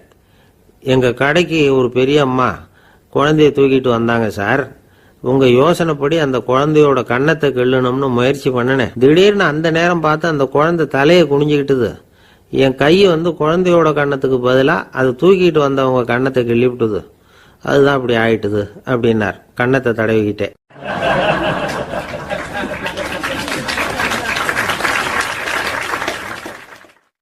ஒரு நாள் ஒரு 10-15 பள்ளிக்கூடத்து பிள்ளைங்க தேடிட்டு வந்தாங்க.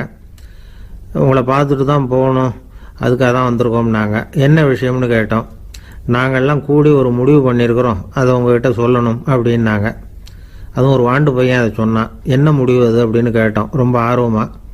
அதை இப்போ சொல்ல மாட்டோம், எங்களுக்கு பிடிக்கிற மாதிரி ஏதாவது ஒரு தகவல் சொன்னால் அதுக்கப்புறம் நாங்கள் அதை சொல்கிறோம் அப்படின்னா அந்த வாண்டு பையன். சரி, சின்ன பையன்கிட்ட இன்னைக்கு வசமாக மாட்டிக்கிட்டோம் அப்படின்னு நினச்சிக்கிட்டு அவங்களுக்கு தகுந்த மாதிரி ஒரு கதை சொல்ல ஆரம்பித்தோம். அது என்ன கதைன்னா, ஒரு பெரிய காடு, அதில் பலவிதமான மிருகங்கள். அந்த காட்டுக்கு ஒரு சிங்கம் தான் ராஜா. எப்பவும் காட்டுக்கு அது தானே ராஜா. ஒரு பெரிய யானைக்கு இது பொறுக்கலை. என்ன இது, எப்போ பார்த்தாலும் இங்கே சிங்கத்துக்கே ராஜா பதவி கிடைக்குது, நான்லாம் எவ்வளவு பலசாலியாக இருக்கிறேன், அப்படி இருந்தும் எனக்கு அந்த பதவி கிடைக்கலையே அப்படின்னு தனக்குள்ளே பொறுமிக்கிட்டே இருந்தது.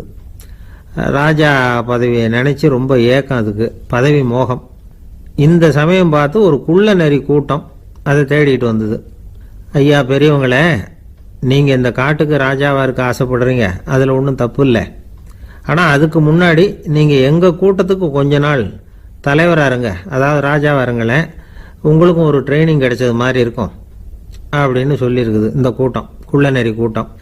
இதை கேட்ட உடனே யானைக்கு ரொம்ப சந்தோஷம் தாங்கலை. அதுதான் எப்போன்னு பதவிக்காக காத்துக்கிட்டு இருக்குதே. இருந்தாலும் கொஞ்சம் பிகுவோட, சரி நீங்கள்லாம் இவ்வளோ தூரம் என்னை தேடிட்டு வந்து கேட்கறதுனால மறுக்க முடியல அப்படின்னு ரொம்ப ஏதோ அவளுக்கு சிரமப்பட்டு ஒத்துக்கிறது மாதிரி ஒத்துக்கிட்டது. ஏதோ உங்கள் ஆசைக்கு கட்டுப்படுறேன், கொஞ்ச நாள் உங்கள் கூட்டத்துக்கு ராஜாவாக இருக்கிறதுக்கு சம்மதிக்கிறேன் அப்படின்னுது. உடனே அந்த யானை ராஜ நட போட ஆரம்பிச்சிட்டுது. யானை சாதாரணமாக நடந்தாவே எப்படி இருக்குங்கிறது நமக்கு தெரியும். அதுவே ராஜ நடந்தால் எப்படி இருக்கும் கற்பனை பண்ணி பாருங்கள். யானை முன்னாடி கம்பீரமாக போய்கிட்டு இருக்குது, தலைவர் இல்லையா, அதனால் குள்ள நரிகள்லாம் ரொம்ப அடக்கமாக அது பின்னாடி அணிவகுத்து போயிட்டு இருக்குது. ராஜா வாழ்க, மன்னர் வாழ்க அப்படின்னு கோஷம் வேற. யானைக்கு தலைகால புரியல, அவ்வளவு சந்தோஷம். அந்த யானைக்கு செருக்கு, ஆணவம் எல்லாம் ஏற்பட்டு போச்சு. அதுக்கப்புறம் அது தரையை பார்க்குமா, நிமிர்ந்து நடக்க ஆரம்பிச்சுட்டுது. தரையை பார்க்கறதே இல்லை. அப்படி போயிட்டு இருக்கிறப்போ ஒரு சதுப்பு நிலத்தில் திடீர்னு காலை வச்சுட்டுது. அவ்வளவுதான், கால் உள்ளே போட்டுது. இன்னொரு காலை எடுத்து வச்சுது, அதுவும் உள்ளே போட்டுது. அந்த 2 காலையும் எடுக்கிறதுக்காக அடுத்த 2 காலையும் அழுத்திச்சு, அதுவும் உள்ளே போக ஆரம்பிச்சுட்டுது. இப்போ 4 காலம் வசமாக சேத்துல அழுந்தி போச்சு, எடுக்க முடியல. குள்ள நரிகள்லாம் அதை சுற்றி சுற்றி வந்தது.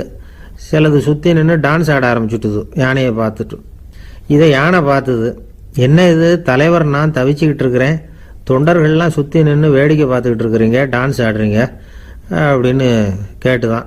தொண்டர்களே, தலைவர் நான் தவிச்சுக்கிட்டு இருக்கிறது உங்களுக்கு தெரியலையா? இப்போ உடனே உங்கள் தலைவரை காப்பாற்ற வேண்டியது உங்கள் கடமை இல்லையா அப்படின்னு கத்துச்சான் அந்த யானை. குள்ள நரிகளில் ஒன்று முன்னாடி நின்று அந்த யானையை பார்த்து தான், தலைவரே எங்களுக்கு ரொம்ப நாளாக ஒரு ஆசை, அந்த ஆசையை நிறைவேற்றிக்கிறதுக்காகத்தான் உங்களை எங்கள் தலைவராக ஏற்றுக்கிறோம்னு சொன்னோம் அப்படின்னு தான். என்ன ஆசைன்னு கேட்டிருக்கு யானை. யானை கறி சாப்பிட்டு பார்க்கணுங்கிறது எங்களுக்கு ரொம்ப நாள் ஆசை, அது இன்னைக்கு தான் நிறைவேற போகுது அப்படின்னு தான் அந்த நரி. இதை கேட்ட உடனே அந்த யானை அப்படியே மூர்ச்சி ஆகிட்டு தான். நரிகள்லாம் அது மேலே ஏறி குதற ஆரம்பிச்சுட்டு தான். பதவி மேலே இருந்த பேராசை அந்த பலசாலியான யானையையே மாட்டி விட்டுட்டுது பார்த்தீங்களா அப்படின்னு சொல்லி முடித்தோம்.